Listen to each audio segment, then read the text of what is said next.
हम लोग शुरू करते हैं, अपनी बातचीत शुरू करते हैं। विशाल, तुम एक बार देख लेना लाइव हो रहा है नहीं हो रहा है। मैंने शुरू कर दिया लाइव, लेकिन एक बार तुम चेक कर लेना। हाँ ठीक है, चेक कर लेते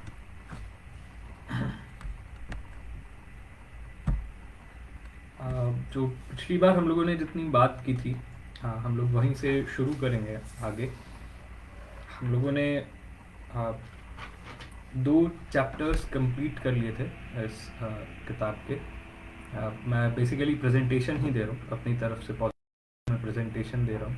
हम लोग टेक्स्ट पूरा नहीं पढ़ रहे हैं अभी तक। हम लोगों ने जो जो 2 चैप्टर्स कवर किए हैं उसमें जो बात जॉर्ज थॉमसन शुरू करते हैं, जॉर्ज थॉमसन ओरिजिन को एक तरीके से तलाशते हैं और उस के ह्यूमन बनने की, मतलब पहले तो हम इस पूरे कॉन्सेप्ट को अगर समझें कि आर्ट और साइंस का ओरिजिन क्या है, इसको तलाशते हुए इसके सोर्सेज क्या हैं, तो सबसे पहले उसमें शुरू करते हैं वर्ल्ड व्यू से। हमारा अप्रोच और मेथड क्या होगा, खुद जीवन क्या है, लाइफ क्या है, कॉन्शियसनेस क्या है, इससे शुरू करते हैं। वो अपनी वो बताते हैं वो कैसे शुरू करेंगे। वो प्रकृति में जो मनुष्य का समाज है वो प्रकृति का विस्तार है, एक्सटेंशन ऑफ ह्यूमन नेचर है, सोसाइटी एक्सटेंशन ऑफ नेचर है। और जहाँ पर हम प्रिसाइसली अलग होते हैं नेचर से, यानी कि एनिमल वर्ल्ड से जहाँ पर हम अलग होते हैं, वो पॉइंट वहाँ पर है जब से हम लोग प्रोडक्शन करने शुरू करते हैं। प्रोसेस ऑफ प्रोडक्शन जहाँ से शुरू होती है, man as a subject, man object nature के ऊपर कॉन्शियसली चेंज लाना शुरू करता है, उसमें एक सचेतन बदलाव लाना शुरू करता है। इसी प्रोसेस में, इस प्रोडक्शन की प्रोसेस में ही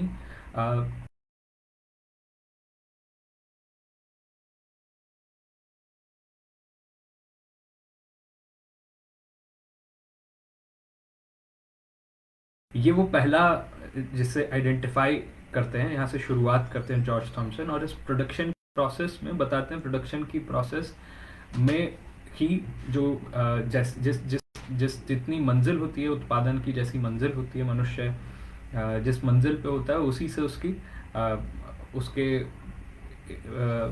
कॉन्शियसनेस का फॉर्मेशन होता है, उसका निर्माण होता है। Social existence determines social consciousness.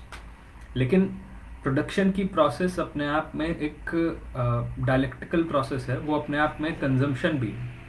यानी कि हर प्रोडक्शन कंजम्पटिव प्रोडक्शन होता है, और कंजम्पशन ये पिछली बार टेक्स्ट भेजा गया था, फिर से एक बार कोई साथी भेज देगा। और हर कंजम्पशन अपने आप में प्रोडक्टिव कंजम्पशन होता है।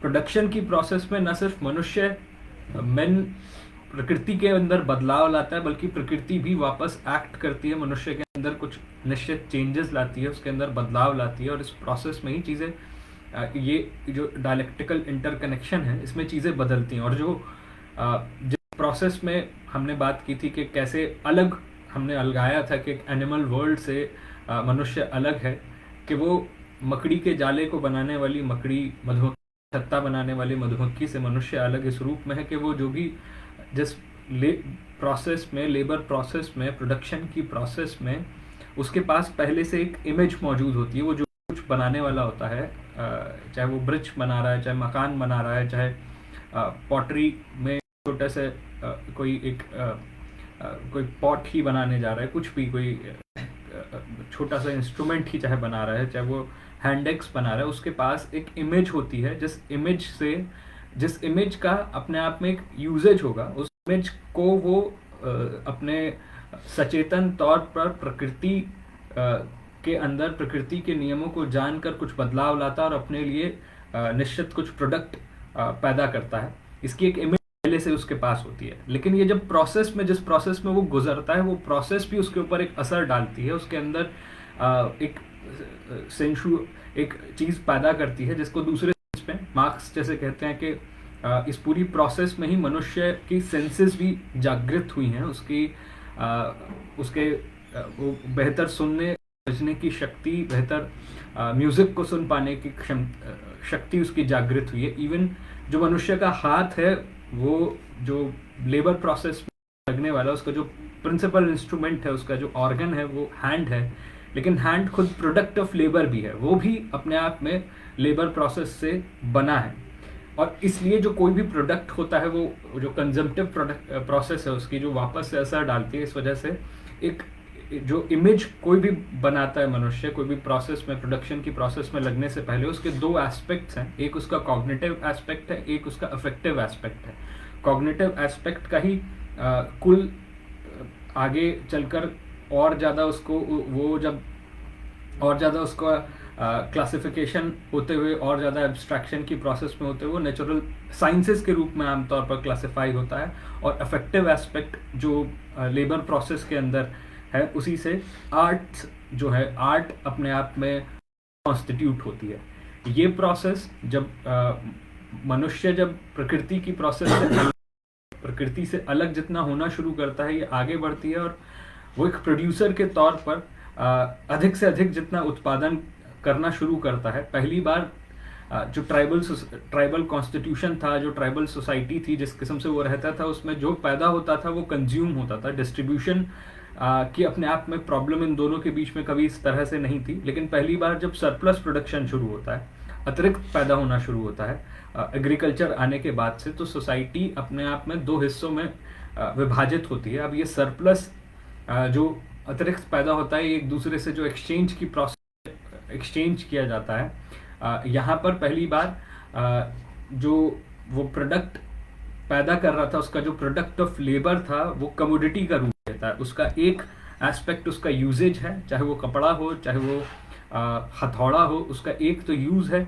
दूसरा, उसका अंदर एक एक्सचेंज होने कैपेबिलिटी आ गई है कि वो हथौड़ा एक्सचेंज हो सकता है मार्केट में, गेहूं के बदले चावल के बदले। और इस मामले में दो चीज़ों को जब आप एक्सचेंज करते हैं, तो इसमें पहले से ये एब्स्ट्रैक्शन की ये कैपेबिलिटी ऑफ एब्स्ट्रैक्शन आ चुकी होनी चाहिए उस समाज में, जो दो ऐसी वस्तुओं को जो ऊपरी तौर पर दिखाई देने में बिल्कुल अलग हैं, लेकिन वो बाजार में एक दूसरे से, बाजार ना भी होता, बार्टर सिस्टम में एक दूसरे से एक्सचेंज की जा सकती हैं। तो ये जो पावर ऑफ एब्स्ट्रैक्शन है, एब्स्ट्रैक्ट और कॉन्क्रीट के बीच का अंतर, पर्टिकुलराइजेशन और जनरलाइजेशन की कैपेबिलिटी, मैथमेटाइजेशन, ये सारी प्रोसेस इस समय पैदा होती है।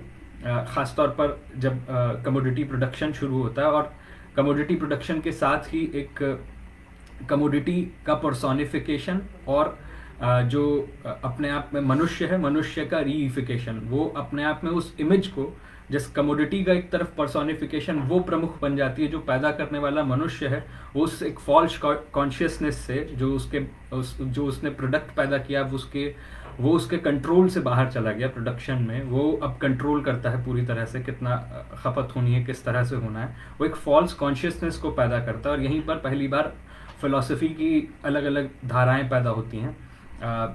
जॉर्ज थॉमसन यहीं पर बताते हैं कि अलग अलग ऐसे दर्शन पैदा होते हैं, रिलीजन और ज़्यादा इस्टेब्लिश होता है। लेकिन ये वो पहला एक आधार अपने आप में पहले बताते हैं कि साइंस और आर्ट का एक कैसे बेसिस के रूप में डेवलप होता है, और कैसे प्रकृति से समाज जब जन्म लेता है, ओरिजिन ऑफ सोसाइटी के रूप में, ओरिजिन ऑफ मैन के रूप में, वो कौन सा क्लासिफिकेशन है, कैसे हम उसको अलग करेंगे, उसको पहले आइडेंटिफाई करते हैं, फिर इस प्रोसेस को एक तरीके से और जूम इन कर देते हैं, उसको और ज़्यादा, उसके पहलुओं को और ज़्यादा खोलते चले जाते हैं। अब उस प्रोसेस को समझाने के लिए कि लेबर प्रोसेस में कैसे मनुष्य अपने आप में अलग हुआ, इसको वो पूरे बायोलॉजिकल एवोल्यूशन के जरिए, साथ में उसके मनुष्य की जो वो कौन सी, जैसे हम अलग करेंगे एनिमल वर्ल्ड से, मनुष्य को अलग करेंगे, ये लेबर प्रोसेस कर पाने की जो कैपेबिलिटी है, और चीज़ों को कॉन्क्रीट एब्स्ट्रैक्ट में कैटेगराइज कर पाने की जो कैपेबिलिटी है, ये कैसे पैदा हुई, इस पर बात करने के लिए जॉर्ज थॉमसन आगे शुरू करते हैं। पहले एवोल्यूशन की पूरी प्रोसेस को बताते हैं कि कैसे हम एंथ्रोपॉइड, जो एप्स थे, जो प्राइमेट्स थे, जो हम लोगों ने पूरे एवोल्यूशनरी ट्री की भी बात की थी, कि एवोल्यूशनरी ट्री में पहली बार मैमल्स में से जो पहले एक हिस्सा जो ज़मीन पर जंगलों को छोड़कर निकला था और ज़मीन पर निर्भर हुआ, वो अनगुलेट्स के रूप में या कार्निवोरा के रूप में, कार्निवोरा में कुत्ता, बिल्ली, शेर, चीता, भालू ये सब आते हैं। दूसरी तरफ अनगुलेट्स जिसके हूफ्स होते हैं पैर में, जिस जो सख्त होते हैं पैर, वो दो फाड़, वो ऑड नंबर हो सकता है, इवन नंबर में हो सकता है, जो घोड़ा है, बकरी है, गाय है, इस तरह के जानवर में ये ये इवोल्यूशन की प्रोसेस में पहली बार जो जंगल से अलग निकलते हैं, जो जंगल में रहते हैं वो अपने आप को और ज़्यादा इवॉल्व करते हैं। जंगल में इवॉल्व करते करते मंकी तक इवोल्यूशन की प्रोसेस जब पहुंचती है होते हुए, उन्हीं में से जो प्राइमेट्स इवॉल्व होते हैं, उन प्राइमेट्स के पास एक हद तक हाथों के और पैरों के बीच में डिवीजन हो गया था। इवन जो सबसे करीबी एवोल्यूशनरी ट्री में हम लोगों के सबसे करीबी प्राइमेट्स पड़ते हैं, एंथ्रोपॉइड एप्स पड़ते हैं, जिसमें औरंगुटान, गोरिल्ला, चिंपैंजी, ये सब आते हैं। इनमें काफ़ी हद तक इतनी कैपेबिलिटी आती है कि वो कई चीज़ें ऐसी कर सकते हैं कि उनका ग्रिप हाथों का होता है, वो टूल्स को पकड़ सकते हैं, मिमिक कर सकते हैं। लेकिन वो क्या चीज़ है जो मनुष्य को उनसे अलग करती है, उससे अलगाती है? वो श्रम कर पाने की उनकी क्षमता है। मनुष्य ही ऐसा जीव है जो श्रम कर सकता है, वो लेबर कर सकता है। वो उसका एक चीज़ जो डेवलप होती है नेक्स्ट स्टेप में, वो ब्रेन है।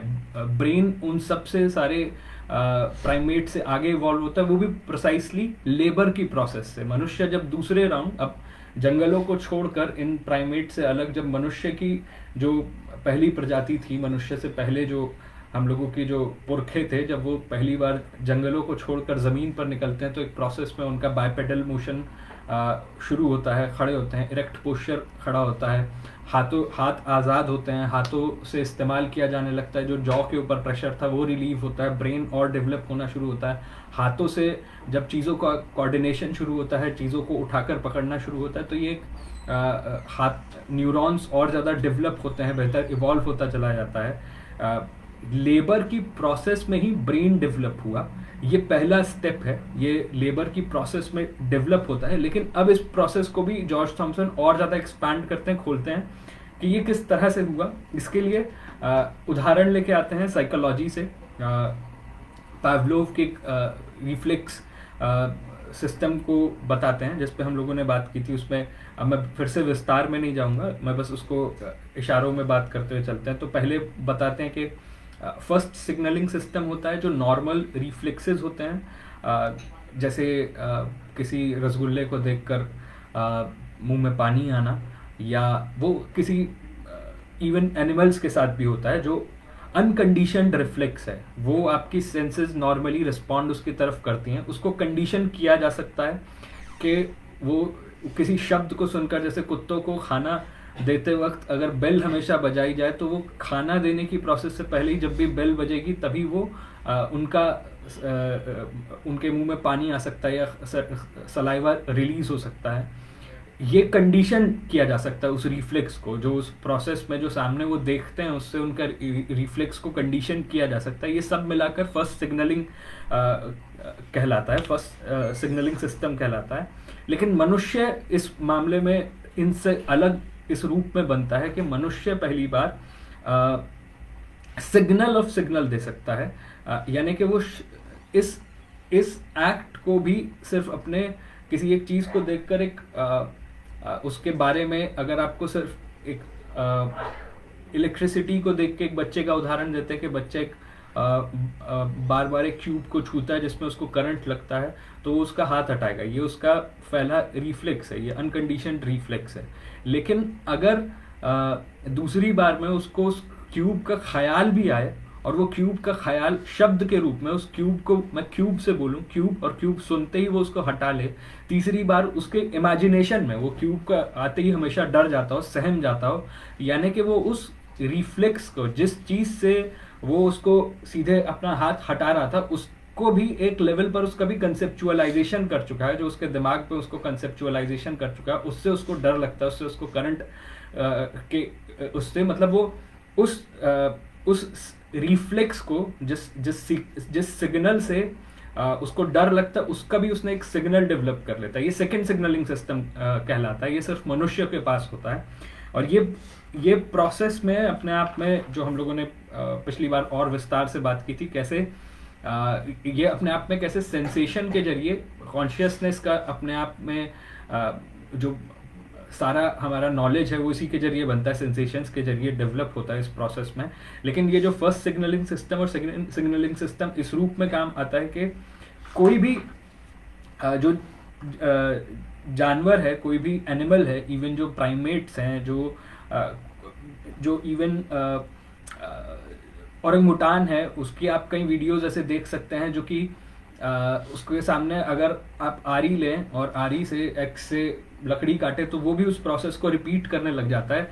वो इसलिए कर पाता है क्योंकि वो सिर्फ मिमेसिस कर सकता है, वो चीज़ों को मिमिक कर सकता है, वो मिमिक कर सकता है प्रिसाइसली। उसके पास इतना ब्रेन का डेवलपमेंट हो चुका है कि वो किसी प्रोसेस को देखता है, उसको मिमिक करता है, उसको मिमिक करता है।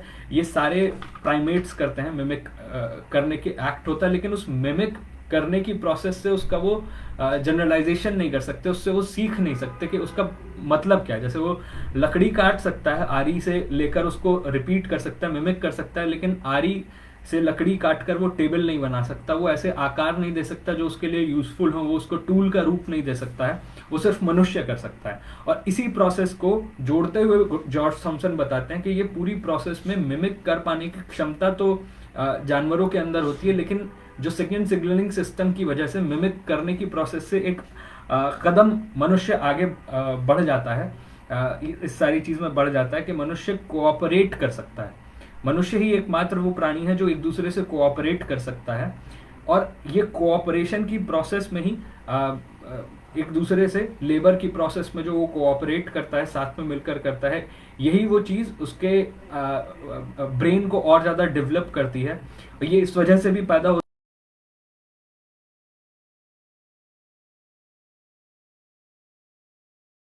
रहता है, एक बहुत लंबे समय तक मनुष्य पर निर्भर रहता है। इसमें और ज़्यादा एक कलेक्टिव लेबर की ज़रूरत पड़ती है, पूरे सोसाइटी को एक साथ आने की ज़रूरत पड़ती है। इसी से ये इस मिमेसिस की प्रोसेस में भी बताते हैं कि मतलब जब बच्चा भी बोलना सीखता है, को रियलाइज करना सीखता है, सारी चीज़ें करना शुरू करता है, से पैदा होती है। सबसे पहले बच्चे तो किसी भी चीज़ में मिमिक करना तो सीख जाते हैं, मतलब ये कोऑपरेट करना पहले स्टेज में पैदा होता है, पहले मिमिक करना सीख जाते हैं। बच्चे का लर्निंग प्रोसेस में हमेशा पहले कोई मिमेसिस के जेस्चर्स आते हैं, वो जेस्चर करते हैं, जिसको हमने पिछली बार बात की थी कि जैसे जो स्प्रेड कहलाता है, न्यूरोलॉजिकल स्प्रेड कहलाता है, ह्यूमन जब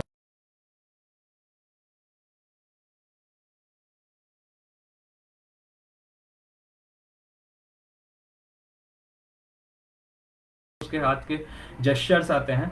हमने पिछली बार भी बात की थी, कई प्रिमिटिव लैंग्वेज में से जेस्चर्स बहुत हावी होते हैं और आप किसी चीज़ को अभिव्यक्त करने के लिए अक्सर उसके साथ आप इस तरह से आप हमेशा भाव भंगिमाएं, आपकी भंगिमा उसके साथ हमेशा आती ही है। लेकिन बच्चा पहली बार में किसी प्रोसेस को, कोई एक प्रोसेस उसको गोदी उठाना है, तो वो गोदी उठाने की पूरी प्रोसेस के उस जेस्चर को रिपीट करके बताता है कि मुझे ये चाहिए, या खाने की प्रोसेस, कुछ भी उसको वो जेस्चर्स के जरिए बताता है। ये पहली मंजिल होती है। इसके बाद दूसरी मंजिल आती है पॉइंट करने की, चीज़ों को वो पहली बार पॉइंट कर सकता है कि इस गोदी में किसके जाना है, इसके नहीं जाना है, इसके जाना है, तो वो पॉइंट कर सकता है।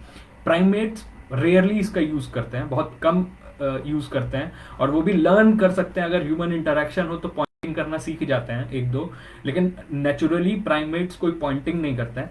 इस पॉइंटिंग करने के बाद ही नेक्स्ट स्टेप में जिस चीज़ को वो पॉइंट करता है उसको वर्बलाइज करता है, उसको वो शब्द का रूप देता है। पहले यानी कि पहले मिमेसिस की प्रोसेस पैदा होती है, उसके बाद पॉइंटिंग की प्रोसेस पैदा होती है। इसी में जॉर्ज थॉमसन बताते हैं कि यानी कि पहले कोऑपरेशन आया था, उसके बाद स्पीच डेवलप हुई थी मेन में। कोऑपरेशन की प्रोसेस में टूल्स डेवलप हो गए थे, मनुष्य के हाथ विकसित हो गए, और इसी के हाथ एक हद तक उसने लेबर करना शुरू कर दिया था। और इसको और ज़्यादा आगे बढ़ाने के लिए उसको स्पीच की ज़रूरत थी। First labour and then with it speech develop होता है, उसके अलॉन्ग डेवलप होता है, उसके पहले उसकी वजह से डेवलप होता है और उसके साथ साथ फिर और डेवलप होता चला जाता है स्पीच के जो पॉइंटिंग जेस्चर चाइल्ड साइकोलॉजी के जरिए बताते हैं कि पॉइंटिंग जेस्चर करता है, उसको फिर शब्द देता है, उसके बाद मिमेसिस की प्रोसेस को भी, उन क्रियाओं को भी जिनको वो जेस्चर्स के जरिए अदा करता है, उसको भी वो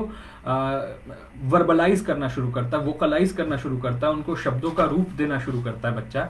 इस प्रोसेस में ही ये डेवलपमेंट होता है। इन डेवलपमेंट के जरिए मतलब जिस चीज़ को स्टैब्लिश करते हैं कि मनुष्य बनने की जो प्रोसेस है, जो वानर से नर बनने की प्रोसेस है, प्राइमेट से एनिमल से मैन बनने तक का जो पूरा सफर है, उसमें कोऑपरेशन, यूज ऑफ टूल्स यानी कि लेबर, और उसके बाद शुरू होता है उसकी स्पीच, प्रोसेस ऑफ स्पीच। यही वो चीज़ है जो ये हमें आने जैसे जैसे हम इस किताब में आगे बढ़ेंगे, ये हमें वो बेसिक टूल्स देते जा रहे हैं जॉर्ज थॉमसन, जिसके जरिए हम इंटरैक्ट करेंगे, जिस पे हम बात करेंगे। जैसे जो पहली बार में प्रोडक्टिव प्रोसेस अपने आप में कंजम्पटिव प्रोसेस भी होती है।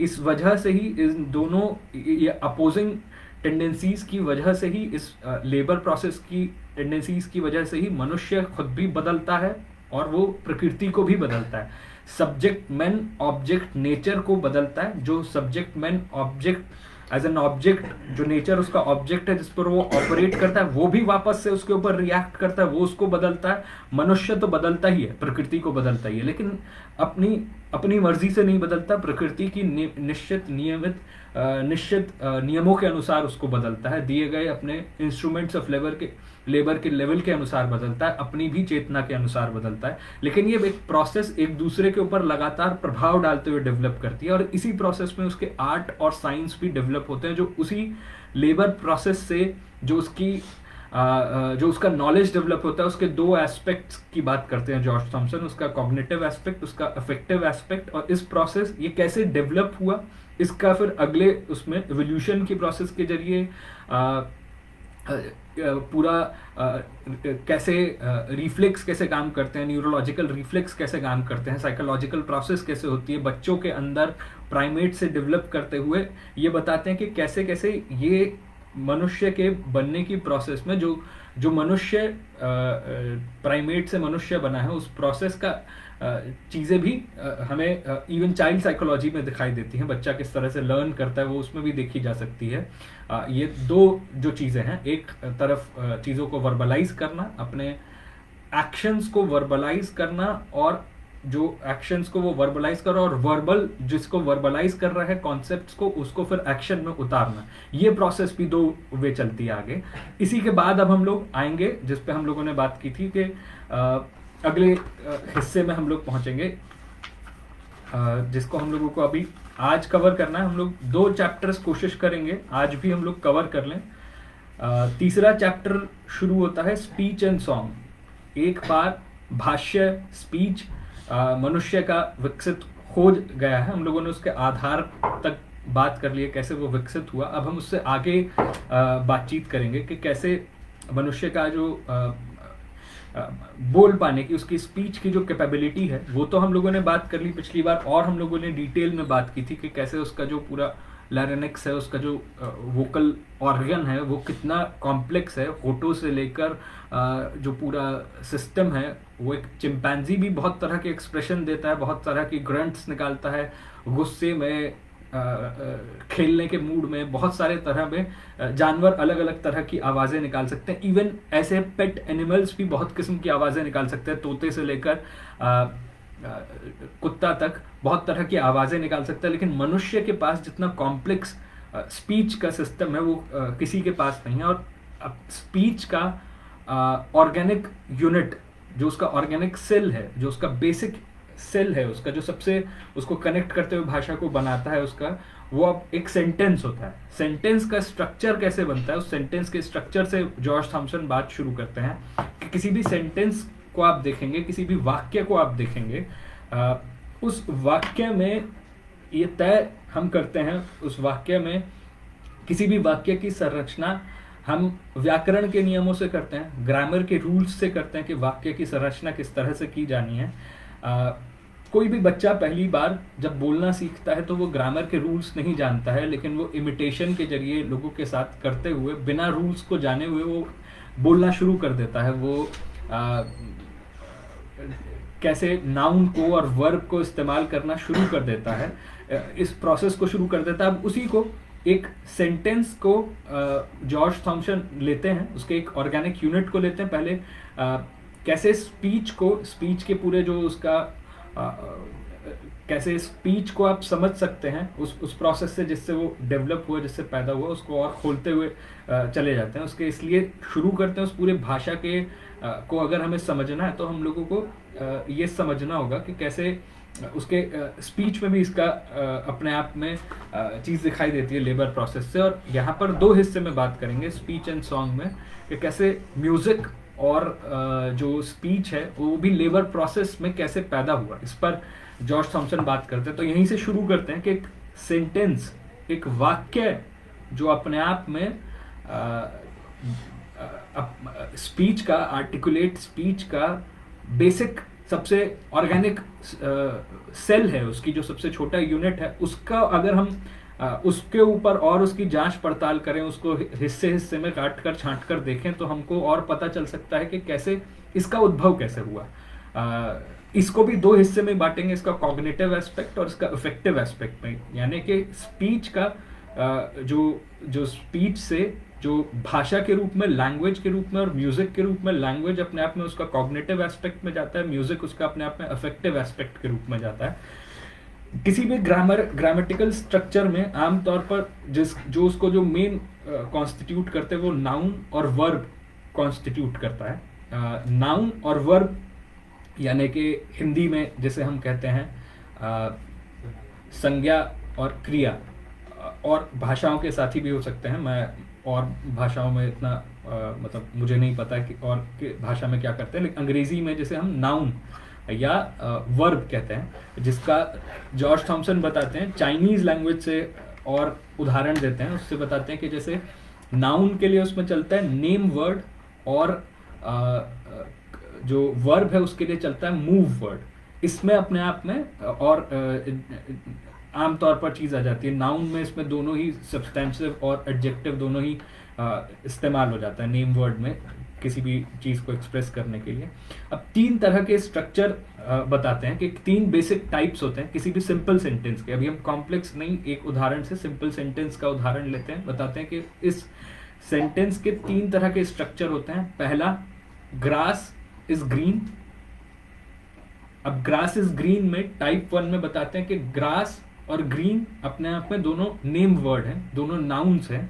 दोनों नाउन एक दूसरे के दोनों अपने आप में दो कैटेगरी हैं, जो दोनों अलग अलग कैटेगरी हैं, लेकिन दोनों एक साथ आकर मिल गए हैं। ग्रीन, ग्रास इज ग्रीन, जो दोनों कैटेगरी का एक साथ दो नाउन्स को एक साथ जोड़ने का काम किया है, एक साथ मिलाने का काम किया है। दोनों को दो अलग चीजें हैं, दो ऑपोजिट्स हैं, दो ऑपोजिट्स एक साथ यूनिफाई हो जाते हैं इस स्ट्रक्चर के सेंटेंस में।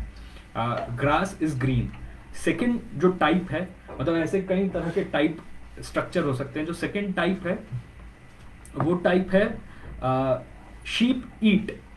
शीप ईट, भेड़ चरती है, शीप ईट। अभी हम अंग्रेजी में ही रहते हैं, जिससे कि मतलब जो स्टाइल जॉर्ज थॉमसन ने फॉलो किया हम उसी में चलते हैं। दूसरा जो टाइप ऑफ सेंटेंस है शीप ईट, इसमें दोनों चीज में एक नाउन है और दूसरा वर्ब है।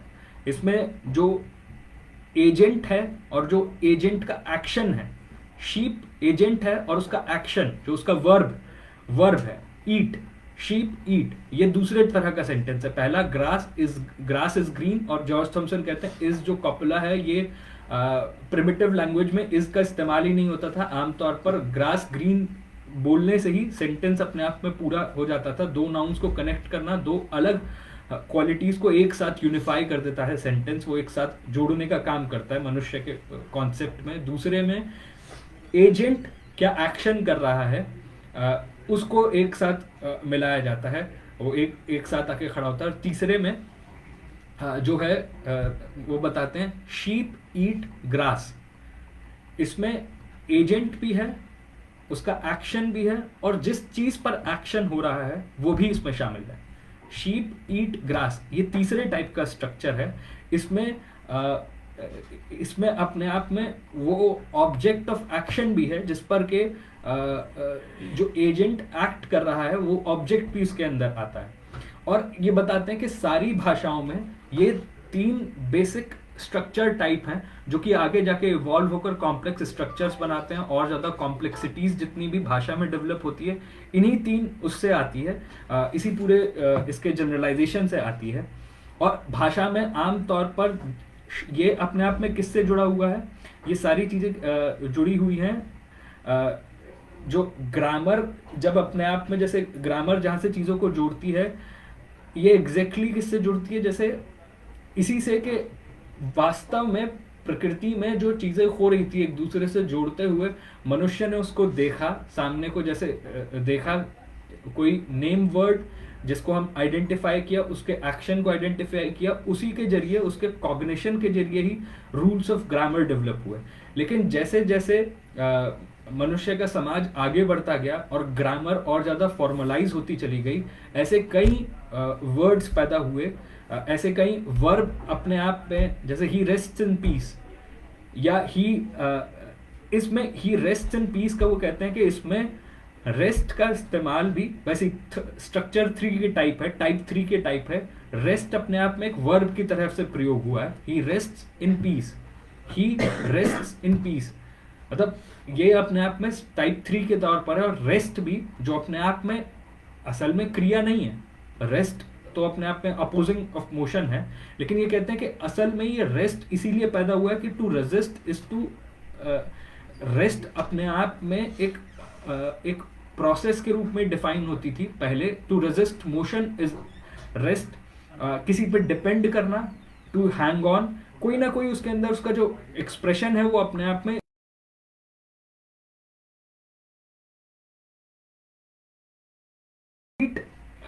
कॉन्क्रीट जो रियलिटी थी, जो ऑब्जेक्टिव कॉन्क्रीट रियलिटी थी प्रिमिटिव मैन की, उससे उसके जो बेसिक जो रूल्स ऑफ ग्रामर हैं, लिंग्विस्टिक्स के जो बेसिक रूल्स हैं वो डेवलप होते हैं, वहीं से आगे डेवलप कर सारी चीज़ें आगे बढ़ती हैं इसमें।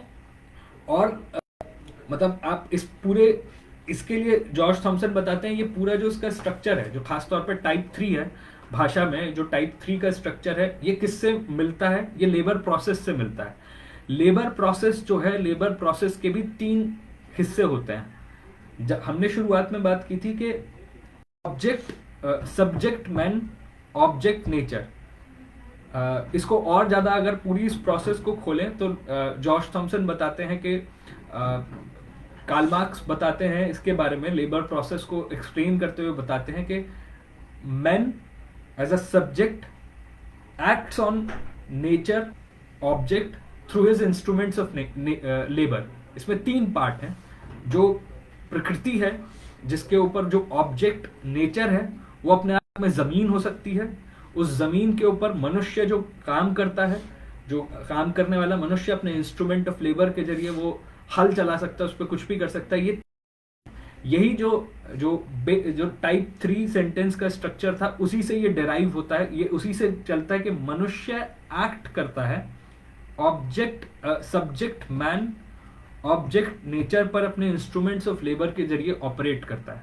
जैसे शीप ईट ग्रास, इसमें बिल्कुल वही सिमिलैरिटी, और कहते हैं कि ये लेबर प्रोसेस के कॉग्निशन में बेसिकली जो पूरा रूल्स ऑफ ग्रामर है, या ग्रामर जो एब्स्ट्रैक्ट हुई है, जो स्पीच का एब्स्ट्रैक्शन है, स्पीच डेवलप हुई है, स्पीच जहाँ से हम लोगों ने बात की थी, इसको और ज़्यादा उसको पुष्ट कर रहे हैं कि हमने ये बात की थी कि स्पीच थ्रू लेबर डेवलप होती है। पहले कोऑपरेशन, टूल्स डेवलप होना, कलेक्टिव लेबर का आना, कलेक्टिव लेबर के बाद स्पीच का डेवलप होना, और स्पीच के जरिए फिर से उस प्रोसेस में और छलांग लगते जाना। इसी को और ज़्यादा कॉन्क्रिटाइज करते हैं कि ये लेबर प्रोसेस का ही एक रिफ्लेक्शन है, जो स्पीच में उसके बेसिक ग्रामेटिकल सेंटेंस में जो टाइप 3 है, जिसको बताते हैं शीप ईट ग्रास टाइप में, और ज़्यादा बेहतर तौर पर अभिव्यक्त होकर आता है, और ज़्यादा क्लियरली सामने आता है।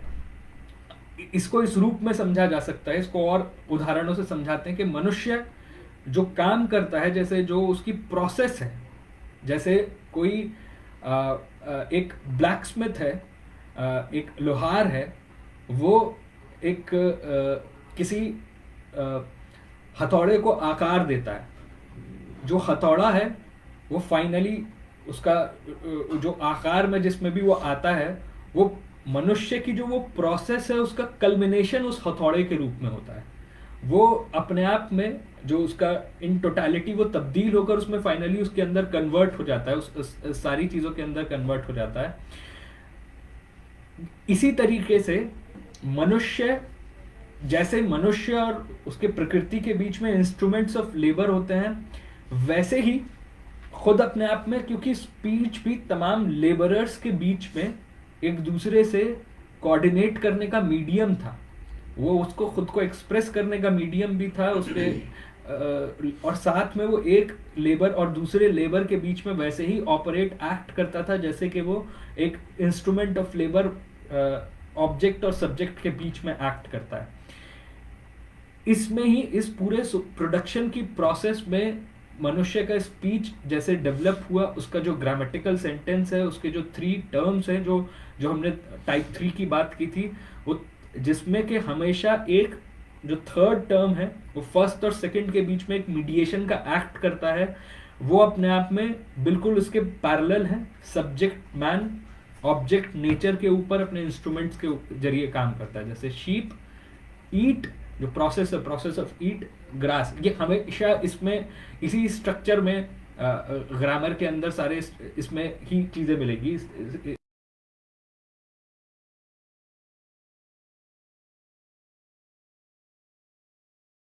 स्पीच में उसके सेंटेंस के बेसिक ग्रामेटिकल स्ट्रक्चर में फॉर्मुलेट होता है।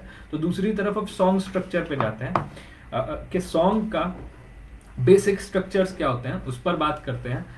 जॉर्ज थॉमसन सॉन्ग के बेसिक स्ट्रक्चर्स में शुरुआत यहाँ से करते हैं कि आप अगर जाएं तो हम म्यूज़िक को ऑब्जर्व करें तो हम पाएंगे कि किसी भी संगीत का, गीत का जो ओरिजिन है वो भी अपने आप में श्रम की प्रक्रिया ही है, वो भी अपने आप में लेबर प्रोसेस ही है। लेबर प्रोसेस क्यों है, मतलब लेबर प्रोसेस क्यों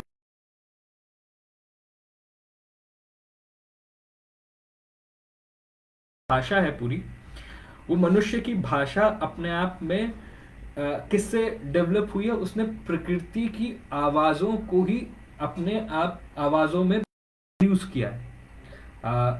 ऐसे बहुत सारे शब्द हैं जिस तरह से जो अंग्रेजी में जैसे जिग जैग, टिक टॉक, सी सॉ, डिंग डोंग, बाउ वाउ, या हिंदी में भी ऐसे बहुत शब्द हैं। हर भाषा में इस तरह के शब्द हैं जो ऐसे कपलेट्स हैं।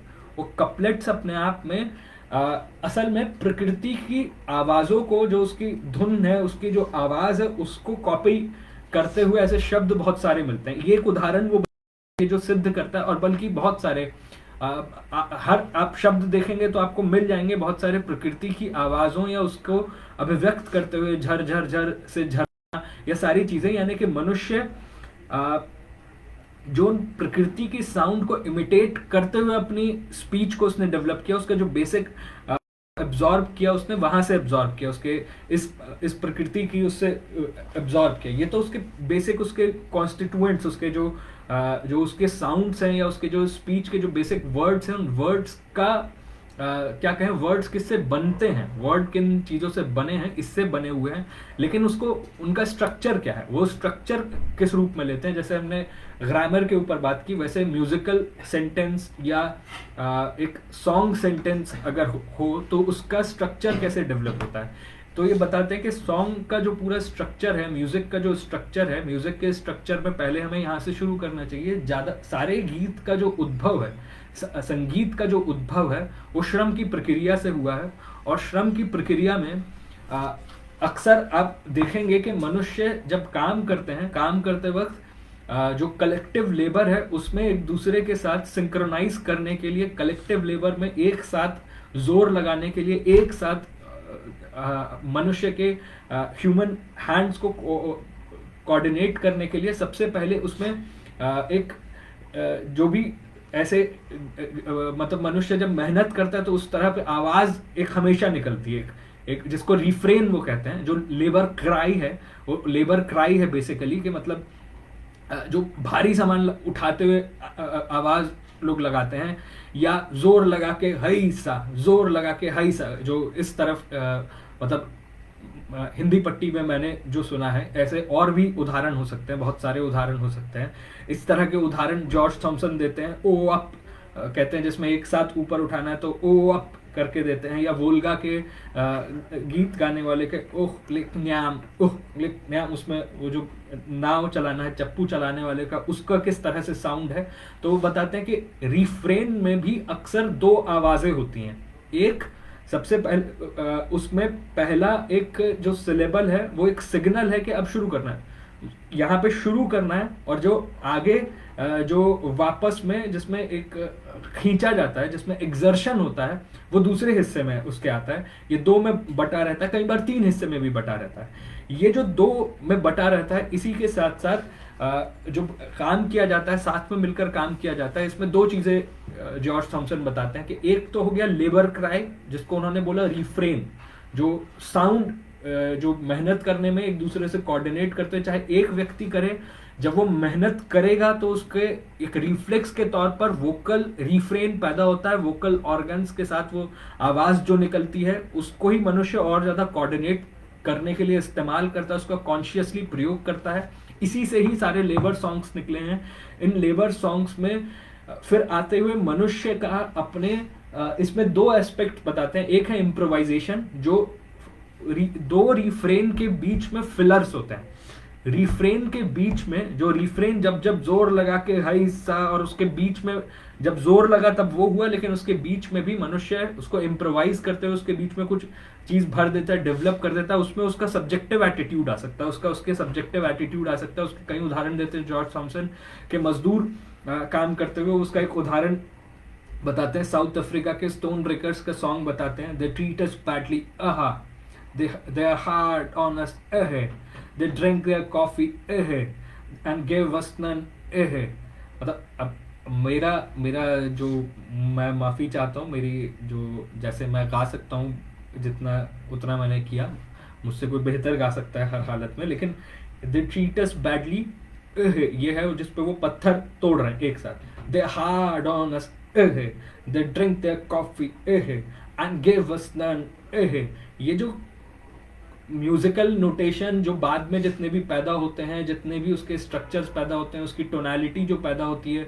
उसके अंदर जो सारी चीज़ें जो आप म्यूजिक को सीखते हैं, जो भी साथी सीख रहे होंगे उसमें, और जो ना भी सीख रहे हो, उनको इतना तो आइडिया है कि जो रिदम है, जो उसका म्यूजिक का रिदम है, जो या बीट है जिस पे रिपीटिशन होता है, या अलग अलग जो उसके नोटेशन है, म्यूजिकल नोटेशंस हैं, उनको बीट्स पर कैसे कोऑर्डिनेट किया जाता है, उसमें एक रिदम है, एक राइम है। वो राइम प्रिसाइसली ओरिजिन उसका राइम का हुआ है लेबर रिफ्रेन से। वो लेबर रिफ्रेन जो इस स्टोन ब्रेकर्स के सॉन्ग में यहाँ पर दिखाई दे रही है, कि जहाँ पे बीच में एक इम्प्रोवाइजेशन है और उसके बाद वो रिफ्रेन जो श्रम की ताल पर लेबर की जो इंटेंसिटी है, उसका जो रिदम है, लेबर का जो प्रोसेस है, लेबर प्रोसेस है, उसके रिदम से सॉन्ग का रिदम, म्यूजिक का रिदम पैदा होता है।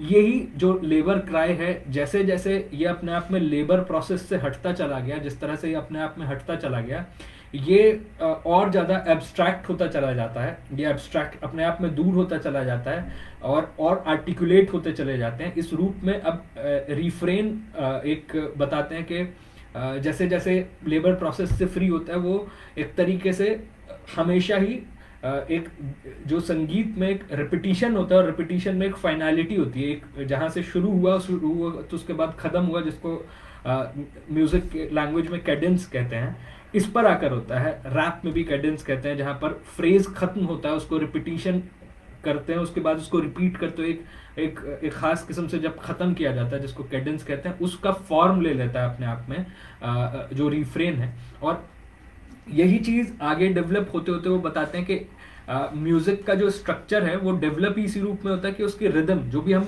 चाहे कविताओं को पढ़ते हों, जिसमें चाहे आप कोई ऐसे साधारण ही कविता लें जिसके अंदर अंत में जो छंद छंद में बंधी होती है, जिसमें अक्सर आप एक पंक्ति कहते हैं और एक पंक्ति दो पंक्ति आती है, वो एक पंक्ति पहली बार में कोई चीज को एक्सप्रेस करती है, दूसरी पंक्ति में छंद नहीं होता, फिर तीसरी पंक्ति में छंद होता है, चौथी पंक्ति फिर कोई और बात कहती है। मतलब वो कहते हैं कि अक्सर इस तरह से कविताओं का या वर्सेस का या इस तरह से जो भी लिखे गए संगीतबद्ध गीतबद्ध या इस तरह की जो पैदा हुए उसमें उसमें हमेशा ही जो इसका ओरिजिन था वो राइम्स जो पैदा हुई हैं वो लेबर प्रोसेस से पैदा हुई है, उसी की प्रोसेस से वो जन्मी और यहाँ पे आगे डेवलप होती हैं। इसका एक उदाहरण देते हैं और वो उदाहरण देते हैं चीन के एक कविता से देते हैं। 1,000 miles from home I'd quote these 20 years. One phrase from that old tune draws forth your tears. Ears और tears के बीच में राइम है, मतलब मैं फिर से बोल दे रहा हूँ, मेरे शायद बोलने से अच्छे से अभिव्यक्ति नहीं आई होगी। 1,000 miles from home I'd quote these 20 years. One phrase from that old tune draws forth your tears. ये जो ईयर्स और टीयर्स में टीयर्स से जो छंद है, जैसे हम हिंदी में छंद कहते हैं, इसमें जो राइम है, जो वर्सेस है इस तरह की, वो अक्सर हर जगह मिलती है। इसको बताते हैं ये जो वर्सेस का ये जो पर्टिकुलर फॉर्म है, इसमें पहले क्या है, अगर इसमें हमेशा दो फ्रेजेस होते हैं। पहला phrase 1,000 miles from home at court these 20 years, ये पहला फ्रेज है। ये फ्रेज इसमें वो बताते हैं इस पूरे इस म्यूजिकल सेंटेंस को आप दो हिस्से में तोड़ सकते हैं, ये पहले फ्रेज में और दूसरे फ्रेज में। ये पहला फ्रेज अनाउंसमेंट है, वो उसके बारे में बताता है, ये अनाउंसमेंट बताता है, ये अनाउंसमेंट है 1,000 miles फ्रॉम होम, ये उसकी कंडीशन करता है, वो बताता है कि क्या स्थिति है एट कोर्ट दीज 20 years। उसके बाद इसका आता है रेस्पॉन्शन, उसका रिस्पॉन्स किस तरह से आता है। पहला लीड करता है दूसरे को, उसका रिस्पॉन्स है one phrase from that old tune draws forth your tears. वो उसकी याद में पुराने इतने दूर, अपने घर से दूर होने की वजह से उसके आंसू जो बहाता है, लेकिन वो कंप्लीट जहां पर हो रहा है वो ए से शुरू होता है और बी में खत्म होता है। इसको कहते हैं कि ये सारे ज़्यादातर जो गीतों के अंदर भी जो स्ट्रक्चर होता है, म्यूजिकल स्ट्रक्चर जो होता है, सॉन्ग की फॉर्म होती है, वो बाइनरी फॉर्म होती है। वो बाइनरी फॉर्म आपको कहीं गीत के उदाहरण में मिल जाएगी। कोई भी साथी शायद जो बेहतर संगीत में जिनका इंटरेस्ट हो या जो संगीत में प्रैक्टिस कर रहे हों वो देख सकते हैं। मैंने भी सर्च किया था, मैं सीधे इतना मैं सुनता हूँ लेकिन मुझे म्यूज़िक का इतना उसकी जैसे उसका स्ट्रक्चर क्या है, उसका कैसे टोनैलिटी है, मेरे को इतना सेंस नहीं है। लेकिन मैंने सर्च किया था तो कई गीतों के बारे में पता चला कि वो बाइनरी फॉर्म में लिखे जाते हैं, जिसको जॉर्ज थॉमसन यहाँ बताते हैं। कविता को पढ़ते हुए या आम गीतों को पढ़ते हुए तो ये समझ में आ जाता है कि बाइनरी फॉर्म क्या है, ए बी टाइप।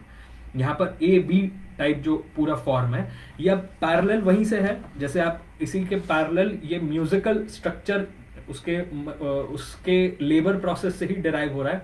और यही बताते हैं कि ये म्यूजिकल स्ट्रक्चर आगे डेवलप होता है इसी के अंदर। इसमें जो रिफ्रेन्स हैं, रिफ्रेन्स भी 3 में बाउंड होते हैं और हर इम्प्रोवाइजेशन पहले और दूसरे के बाद आता है। जैसे इसका एक उदाहरण देते हैं, lowland lowland slowland slow our captain was a bully man, lowland slowland slowland slow he gave us bread as hard as brass, lowland slowland lowland slow A B A B A। जो lowland slowland slowland slow lowland slowland lowland slow ये refrain है, इसके बीच में improvisation है। our captain was a bully man, he gave us bread as hard as brass। लेकिन इसमें अब form थोड़ा चेंज हुआ उसी फॉर्म से। इसमें पहला लोलैंड स्लोलैंड लोलैंड स्लो, ये अपने आप में अनाउंसमेंट है और इसका response our captain was a bully man. फिर से अनाउंसमेंट है लोलैंड स्लोलैंड स्लोलैंड स्लो, इसका रिस्पॉन्शन ही gave us bread as hard as brass. ये फॉर्म बाइनरी फॉर्म ही थोड़ा आगे डेवलप होती है और इसी से बताते हैं जॉर्ज थॉमसन।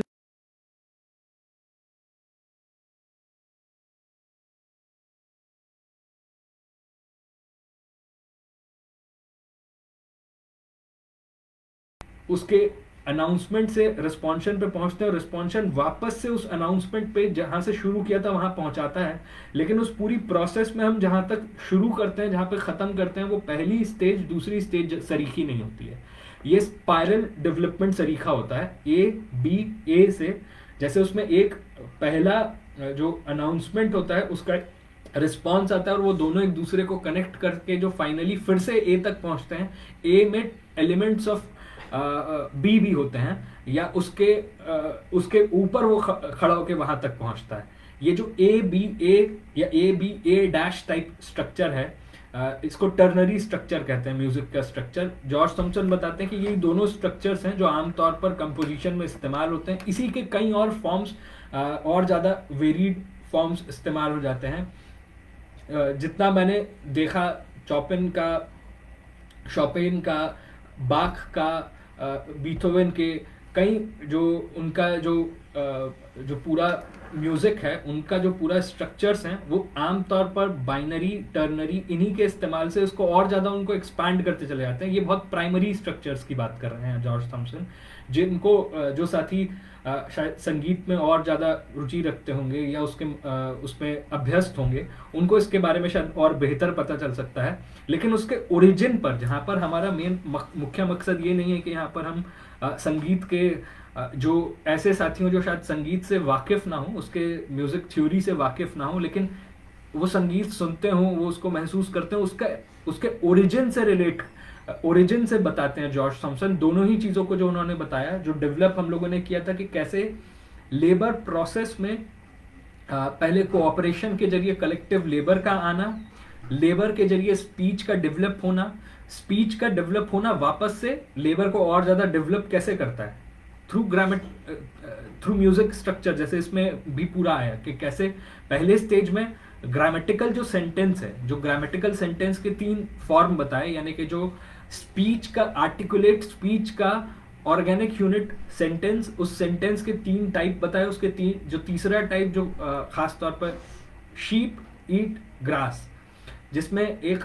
सब्जेक्ट है, एक ऑब्जेक्ट है और एक मीडिएट करने वाली चीज़ है। जो सब्जेक्ट, ऑब्जेक्ट और जो थर्ड चीज़ है वो मीडिएटिंग थर्ड है, जो ऑब्जेक्ट और सब्जेक्ट के बीच में एक्ट करती है। ये बताते हैं कि ये अपने आप में लेबर प्रोसेस से ही डिराइव हुआ है। मनुष्य की जो लेबर प्रोसेस में subject man instruments of labour के जरिए जो मीडिएट करते हैं, ऑब्जेक्ट नेचर के ऊपर एक्ट करता है, उसी से उसका ग्रामेटिकल सेंटेंस या ग्रामेटिकल जो उसकी स्पीच का ग्रामेटिकल स्ट्रक्चर है वो डिराइव हुआ है। यानी कि मनुष्य के एक दूसरे से कोऑर्डिनेट करने में उसका स्पीच डेवलप हुआ। उसका जो कॉग्निटिव एस्पेक्ट था वो ग्रामेटिकल सेंटेंस के रूप में रूप लेता है। उसका जो अफेक्टिव एटीट्यूड था, उसी प्रोसेस के प्रति जो उसका अफेक्टिव एटीट्यूड था, वो म्यूजिकल स्ट्रक्चर में, म्यूजिकल सेंटेंस के रूप में आकार लेता है। और दोनों एक दूसरे को मदद करते हुए आगे डेवलप करते हैं। लेकिन ये 2 अलग चीज़ हैं। जो उसका इसमें जो लेबर रिफ्रेन के जरिए और उसी के जरिए बताते हैं कि जो रिफ्रेन है और इम्प्रोवाइजेशन है, इनके बीच का जो 2 है, यही राइम को पैदा करता है। और राइम को जो उसका फिल करने का काम करता है इम्प्रोवाइजेशन, वही आगे डेवलप होता चला जाता है। राइम की फॉर्म लेते हुए डेवलप होते होते म्यूजिक का बाइनरी फॉर्म, जो म्यूजिकल स्ट्रक्चर बाइनरी फॉर्म बनता है और आगे हायरली डेवलप्ड टर्नरी फॉर्म बनता है। ये दोनों ही एक ही पहलू के लेबर प्रोसेस के ही, जो जिससे शुरुआत की थी कि पहले चैप्टर में जहाँ से हमने शुरुआत की थी, लेबर प्रोसेस में मनुष्य जो काम कर रहा होता है उसके बारे में कैसे उसके पास उसका एक आइडिया, उसका एक कॉग्निटिव एस्पेक्ट है और एक उसका अफेक्टिव एस्पेक्ट है। तो कॉग्निटिव एस्पेक्ट अपने आप में स्ट्रक्चर होता है स्पीच के रूप में, उसका जो कॉग्निटिव एस्पेक्ट है वो म्यूजिक के रूप में अपने आप में आकार लेता है, रूप लेता है। अब हम लोग आगे बढ़ेंगे, इससे अगले स्टेप पे पहुंचेंगे। इसके आगे फिर और ये तो एक जनरल ये बताया कि स्पीच से कैसे डेवलप हुई। अब नेक्स्ट स्टेप पे पहुंचते हैं कि जो अलग अलग जो डांसेस हैं, मिमेटिक डांसेस हैं, जो शुरुआती मैजिकल आर्ट थी या आर्ट कैसे ग्रो होती है, आर्ट के अलग अलग फॉर्म्स कैसे रूप लेते हैं, आकार लेते हैं, उसको और दूसरे तरफ से खोलना शुरू करते हैं जॉर्ज थॉमसन। उसके और ज़्यादा और उदाहरणों के जरिए उसको और एक्सप्लेन करते हैं कि वो कैसे डेवलप हुए। यहाँ पर अगर किसी साथी का कोई सवाल हो तो वो पूछ सकते हैं।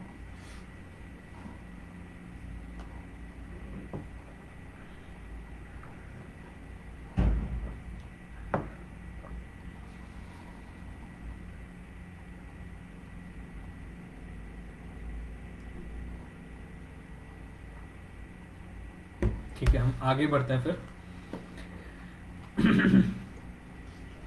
तो अब जॉर्ज थॉमसन अब इसको एक दूसरे उसमें फिर आगे बढ़ाते हैं कि जो शुरुआती आर्ट, जो उसके कंपोनेंट्स क्या हैं, उसका कैरेक्टर क्या है शुरुआती आर्ट, और उसके कॉग्निटिव नॉलेज का कैरेक्टर क्या है, उस पर अब जा रहे हैं। और बताते हैं प्रिमिटिव नॉलेज कैसे डेवलप होती है। पूरी प्रिमिटिव नॉलेज के ऊपर ही 2-3 आगे सेक्शंस में प्रिमिटिव नॉलेज पे बात होती है। इस प्रिमिटिव नॉलेज से ही आगे डेवलप करते हुए हम लोग एक एक कदम ब कदम बढ़ते हुए आगे की फॉर्म्स तक जाएंगे, कैसे और आर्ट फॉर्म्स कैसे डेवलप होती हैं, सारी चीज़ें कैसे रूप लेती है। लेकिन जो सबसे पहली आर्ट फॉर्म्स, चाहे वो फिगरीन्स के रूप में, केव पेंटिंग्स के रूप में, मिमेटिक डांसेस के रूप में, या ओरल कॉर्ड्स के रूप में, या जो मंत्रोच्चार उसके जरिए जो गीत निकले, ये सारी चीज़ें निकली, वो कैसे पैदा हो रही थी, उसका अपने आप में वो उसका कॉन्स्टिट्यूशन क्या है, वो किस तरह से डेवलप होती है, कैसे बनती है, इसके ऊपर बात करते हैं जॉर्ज थॉमसन। जॉर्ज थॉमसन इस पे पहले बात करने से पहले इसका एक यहाँ पर भी फिर से एक बताते हैं कि जैसे इस पे आगे हम बढ़ें तो हमें पहले एक चीज़ समझ लेनी चाहिए कि जो मनुष्य का जो ज्ञान प्राप्ति की प्रक्रिया है वो क्या है, नॉलेज की प्रोसेस क्या है। नॉलेज की प्रोसेस 2 स्टेजेस में होती है। मतलब नॉलेज हमेशा एक स्टेज से दूसरे स्टेज की तरफ बढ़ती है। सोशल प्रैक्टिस में मनुष्य जब उतरता है, जो प्रोडक्शन की प्रोसेस में, सोशल प्रैक्टिस में जब मनुष्य लगा होता है, तो वो एक एक करके जब प्रकृति से इंटरैक्ट करता है, उसको समझता है, खुद एक दूसरे मनुष्य से एक्ट करता है, इंटरैक्ट करता है। इस प्रोसेस में ही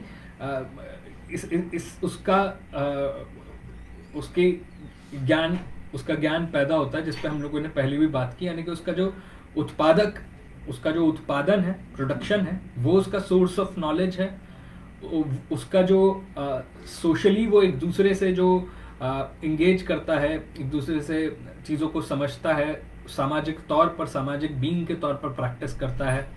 और जब सोसाइटी के अंदर डिविजन्स पैदा होते हैं, क्लास डिविजन्स पैदा होते हैं, समाज शोषक और शोषित के बीच में बट जाता है, अन्याय और न्याय के सिद्धांत पैदा होते हैं, रूल करने के सिद्धांत पैदा होते हैं, बगावत के सिद्धांत पैदा होते हैं, इक्वालिटी के सिद्धांत पैदा होते हैं, तो इनइक्वालिटी को जस्टिफाई करने वाले सिद्धांत भी पैदा होते हैं। ये दूसरा सोर्स ऑफ नॉलेज भी जो है, चाहे वो प्लेटो से लेकर भारत में वर्ण व्यवस्था पैदा होने से लेकर के सामाजिक इनइक्वालिटी को कैसे जस्टिफाई करें, तो दूसरी तरफ बगावत के सिद्धांत कैसे हुए, वो भी समय समय पर सोशल प्रैक्टिस में पैदा होते हैं। उत्पादन की प्रोसेस में खेती करने से लेकर इंस्ट्रूमेंट्स ऑफ लेबर कैसे कैसे आगे डेवलप होते हैं, प्रकृति को सीखता है, उसके एक एक चीज़ डेवलप होती है मनुष्य की, ये सामाजिक उत्पादन में होता है। और इन्हीं दोनों क्षेत्रों के अंदर मनुष्य निरंतर नए नए साइंटिफिक एक्सपेरिमेंटेशन करता है। प्रोडक्शन के स्ट्रगल में भी साइंटिफिक एक्सपेरिमेंटेशन करता है, नए नए, चाहे वो पहिए की खोज हो, चाहे पाल की खोज हो, चाहे एनिमल को इस्तेमाल करके प्रोडक्शन के अंदर लगाना हो, चाहे पहली बार पॉटरी को इस्तेमाल करना हो, चाहे मेटल को खोज लेना हो, ये सारे प्रोडक्शन की प्रोसेस में नए नए एक्सपेरिमेंटेशन, साइंटिफिक एक्सपेरिमेंटेशन किए होंगे, तब चीज़ें आगे बढ़ी। दूसरी तरफ इवन जो सोशली जो क्लासेस के बीच में लगातार स्ट्रगल चलते रहते हैं, उसमें भी नए नए एक्सपेरिमेंटेशंस किए जाते हैं, नई चीज़ें प्रयोग में उतारी जाती हैं, उसी से मनुष्य का ज्ञान आगे बढ़ता रहता है। तो ये जो 3 स्रोत हैं, मनुष्य के 3 स्रोत हैं, ये जो 3 सोर्सेज हैं, वो 3 सोर्सेज अपने आप में एक जॉर्ज थॉमसन बताते हैं प्रोडक्शन की प्रोसेस, इस पे हम बात कर चुके हैं पहले भी। जो दूसरी हम लोगों ने बात की कि उसका क्लास स्ट्रगल, कि सोसाइटी में जब डिविजन्स पैदा होते हैं तो हर मनुष्य कैसे लड़ता है इनइक्वालिटी इक्वालिटी के सिद्धांत, बराबरी के सिद्धांत, क्रांतियों का विज्ञान, ये सारी प्रोसेस ये क्लास स्ट्रगल के जरिए पैदा होती है। लोग समाज में जब स्लेव्स और स्लेव ओनर्स पैदा हुए तो स्लेव्स की बगावतें, स्पार्टकस से लेकर जगह जगह पर बगावतें पैदा हुई, ये सारी चीज़ें, ये सिद्धांत पैदा होते हैं। और तीसरा, इन दोनों एरिना में लगातार साइंटिफिक एक्सपेरिमेंटेशन करने वाले लोग, साथ में ये अपने आप में वापस उसके ज्ञान का, उसके जो उसने अचीव किया, जो उससे जो प्राप्त करता है, उसमें भी वो जो प्राप्त करता है, ज्ञान प्राप्त करता है, उसका क्राइटेरिया, उसकी जो उसको सिद्ध जाकर उसकी कसौटी वापस से उसका सामाजिक व्यवहार ही होता है। वो सामाजिक व्यवहार में ही अपने ज्ञान को पुष्ट कर सकता है कि उसका ज्ञान जो है वो वास्तव में सही है या नहीं है। यहीं से उसका ज्ञान अपने आप में सिद्ध करता है। लेकिन ये जो पूरी प्रोसेस है, ये प्रोसेस 2 स्टेजेस में बटी हुई होती है। पहले स्टेज पर मनुष्य का जो ज्ञान उसको प्राप्त होता है वो परसेप्चुअल स्टेज का होता है। वो जिस समय पर मनुष्य के इस पूरी प्रोसेस में उसका ज्ञान बहुत ही शेलो होता है, छिछला होता है। वो सिर्फ बाह्य आकार, रूप पे जा सकता है, फॉर्म्स पे जा सकता है, टोटली लोगों के बीच के इनकरेक्ट सिर्फ ऊपर रिप्रेजेंटेशंस को पकड़ सकता है। अभी एसेंस को नहीं पकड़ा जा सकता, उसके सेपरेट एस्पेक्ट्स को पकड़ा जा सकता है। लेकिन जब ये प्रोसेस बार बार दोहराई जाती है, बार बार मनुष्य उस प्रोसेस के कांटेक्ट में आता है, वैसे ही जैसे पानी 100 डिग्री पर अचानक आके छलांग लगती है और उसमें उबाल आ जाता है, वो बॉईल करना शुरू कर देता है, वैसे ही मनुष्य के ज्ञान में भी एक छलांग लगती है और कंसेप्ट्स फॉर्म होते हैं। थ्योराइजेशन मनुष्य कर पाता है, चीज़ों के इंटरनल स्ट्रक्चर तक पहुंच जाता है, कॉज और इफेक्ट तक मनुष्य पहुंच पाता है, चीज़ों के जो इनर रिलेशंस हैं वो क्या हैं, यानी कि एसेंस तक मनुष्य पहुंच पाता है। ये 2 स्टेजेस होती हैं। पहली स्टेज परसेप्चुअल स्टेज, जिसमें अभी सिर्फ जो चीज़ें हैं, जो हमारी 5 सेंसेस हैं, जो सेंस परसेप्शंस हैं, उन सेंस परसेप्शंस से जो इमेजेस हैं वो उनका एक मिला जुला सारी चीज़ें एक साथ सामने जो अपीयर करती हैं, अपीयरेंस के स्तर पर जो दिखाई देती हैं, वो सारी चीज़ें होती हैं। वो अपीयरेंस को बार बार आदमी प्रैक्टिस में उतरते हुए उस चीज़ के करीब आते हुए देखता है, फिर अपीयरेंस को भेद कर वो उसके एसेंस तक पहुंचता है, उसके इनर लॉज को जान पाता है, उसको आइडेंटिफाई कर पाता है चीज़ें कैसी हैं, और इसी रूप में उसको बारे में जब बताना चाहे कि किसी भी चीज़ का केमिकल कॉन्स्टिट्यूशन कैसा है, चीज़ों के अंदर लाइफ कैसे चलती है, उसका एनर्जी ट्रांसफॉर्मेशन होता है, साइंटिफिक एब्स्ट्रैक्शंस कर पाना, साइंटिफिक लॉज को डिफाइन कर पाना, आर्टिस्ट म्यूजिक के रूप में चीज़ों की गति को या मनुष्य के एक्सप्रेशन को म्यूजिक के रूप में अभिव्यक्त कर पाना, ये किसी भी रूप में मनुष्य और मनुष्य के बीच के संबंध में, मनुष्य और प्रकृति के संबंध के बीच में हम लोग और ज़्यादा बेहतर रूप से उसके इनर लॉज को, उसके इनर एसेंस को रिफ्लेक्ट कर पाते हैं। ये बेहतर तौर पर रिफ्लेक्ट कर पाना होता है। लेकिन जो ये एब्स्ट्रैक्शन की ये जो मंजिल है, ये जो दूसरी मंजिल है, ये जो एक एक करके दोहराने में परसेप्शन से कंसेप्शन की मंजिल तक पहुंचती है, जो प्रिमिटिव मैन था, जो प्राक जो एक मनुष्य था, जब पहली बार वो जंगल से एक मनुष्य बनने की प्रोसेस में वो श्रम करना शुरू करता है, शुरुआत में उसके लिए दुनिया अभी भी बहुत अबुझ होती है, सारी चीज़ें, उसका जो ज्ञान होता है, उसका ज्ञान शुरुआत में परसेप्चुअल अधिक था, उस सेंस परसेप्शंस पर आधारित ज़्यादा था, इंद्रिय ग्राह्य ज्ञान पर आधारित ज़्यादा था, फिनोमिनास पर आधारित ज़्यादा था, इन परिघटनाओं पर आधारित ज़्यादा था, उस परिघटनाओं के बाह्य जाल पर आधारित ज़्यादा था, उसको भी उसके आंतरिक नियमों की उसको पता नहीं था चीज़ें कैसे काम करती हैं, आंतरिक तौर पर चीज़ें कैसे काम करती हैं, उनके नियम क्या हैं।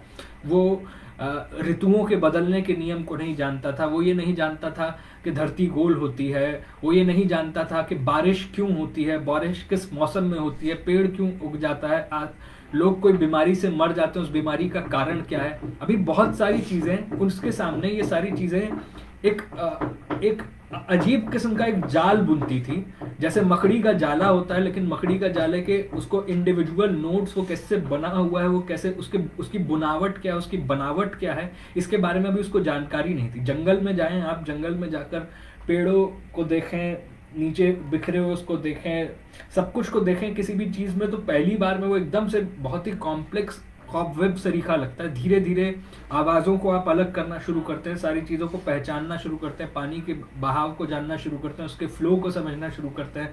एक बहुत लंबी प्रोसेस में आप जंगल की गतिकी को भी समझ जाएंगे किसी भी चीज़ को समझने के लिए। लेकिन ये जो एक प्रिमिटिव मैन के सामने जो पहली बार तस्वीर उभरती थी, आसमान में जो उसके ऊपर तारों की छतरी थी, रोज सूरज का उगना, चांद का आ जाना, चांद की अलग अलग कभी पूरा दिखता है चांद, कभी आधा दिखता है, उसका एक पैटर्न है। आप मनुष्य का मर जाना, किसी बीमारी से, ऐसी बीमारी से जिसके बारे में पता नहीं था, या मृत्यु हो जाना, और वो मृत्यु जो लोग मर जाते थे वो उनके सपनों में आना, इन सारी चीज़ों को मनुष्य के सामने जो चीज़ें थी वो बहुत ही सामने जो चीज़ों को देखता था, जो ठोस ठोस चीज़ों को देखता था, उसका जो पूरी जो नॉलेज थी वो बहुत ठोस चीज़ों से बनी हुई थी। वो पत्थर, वो नदियाँ, वो आसमान में बहते हुए, आसमान में जो तारों की छतरी, इन सारी ठोस चीज़ों से बनी हुई थी। अभी वो इन सब का अमूर्तीकरण नहीं कर सका था, अभी वो लॉज को आइडेंटिफाई नहीं कर सका था, अभी वो चीज़ों के पीछे जानने वाले कैसे कॉज क्या है इन तक पहुंच ही नहीं सका था। और उसका जो अभी भी सारी चीज़ें थी वो अभी भी कॉग्निटिव अर्थ तक, जैसे जो हम लोगों ने बात की थी, जो पूरी इमेजरी लेबर प्रोसेस में बनती है, उसके दो एस्पेक्ट्स होते हैं, एक उसका कॉग्निटिव एस्पेक्ट होता है, इसका इफेक्टिव एस्पेक्ट होता है। अभी कॉग्निटिव एस्पेक्ट बहुत ही प्रिमिटिव लेवल पे बना था, कॉग्निटिव में भी अभी वो कॉन्सेप्चुअल लेवल पे पहुंच ही नहीं सका था। मुख्यतः अफेक्टिव लेवल पर उसके फॉर्म्स डेवलप होते हैं, ज़्यादातर उसका जो नॉलेज था वो अफेक्टिव ज़्यादा था। वो अफेक्टिव भी उसी से प्रभावित होगा, जितना वो समझ रहा है, जितना वो चीज़ों को जान रहा है, उतना ही अफेक्टिव होगा। लेकिन उसकी खुद की सब्जेक्टिविटी उस पर बहुत हावी थी, वो ऑब्जेक्टिव वर्ल्ड को अभी तक समझ नहीं सका था, वो अपने उस पर पड़ने वाले प्रभावों से चीज़ों को समझता था ज़्यादातर।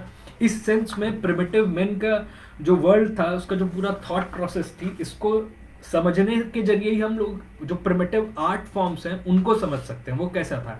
यहाँ पे जॉर्ज थॉमसन एक पैरेलल ड्रॉ करते हैं। जॉर्ज थॉमसन बताते हैं कि बच्चे के जो विकास की प्रक्रिया, ये हम लोगों ने पहले भी बात की थी, कि जो बच्चा जैसे डेवलप होता है, बच्चे की चेतना का विकास जिस तरह से होता है, वैसे ही वो एक तरीके से बिल्कुल पैरेलल है जिस तरह से पूरा मानव समाज अस्तित्व में आया है। उसका जो प्रिमिटिव मैन था, प्रिमिटिव मैन की साइकोलॉजी बिल्कुल उसके करीब वैसी ही उसका जो डेवलपमेंट जैसे जैसे हुआ, आप उसका एक पैरेलल एक हद तक देख सकते हैं बच्चों के डेवलपमेंट में। बच्चों के थॉट प्रोसेस कैसे डेवलप होती है, बच्चे किस तरह से चीज़ों को परसीव करते हैं, इस प्रोसेस में आप उसका एक पैरेलल देख सकते हैं।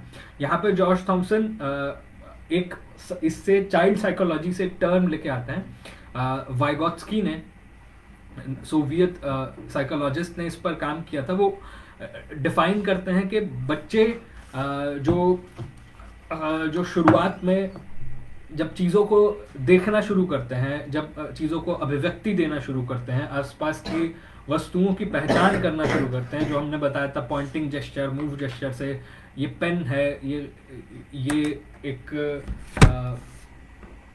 तार है, कुछ भी है, एनिमल्स को पहचानते हैं, इंसानों को पहचानते हैं, आइडेंटिफाई करना शुरू करते हैं जब पहली बार चीज़ों को। तो इन आइडेंटिफिकेशन में वो बताते हैं कि सबसे पहली बार एक एसोसिएटिव कॉम्प्लेक्स उभरता है।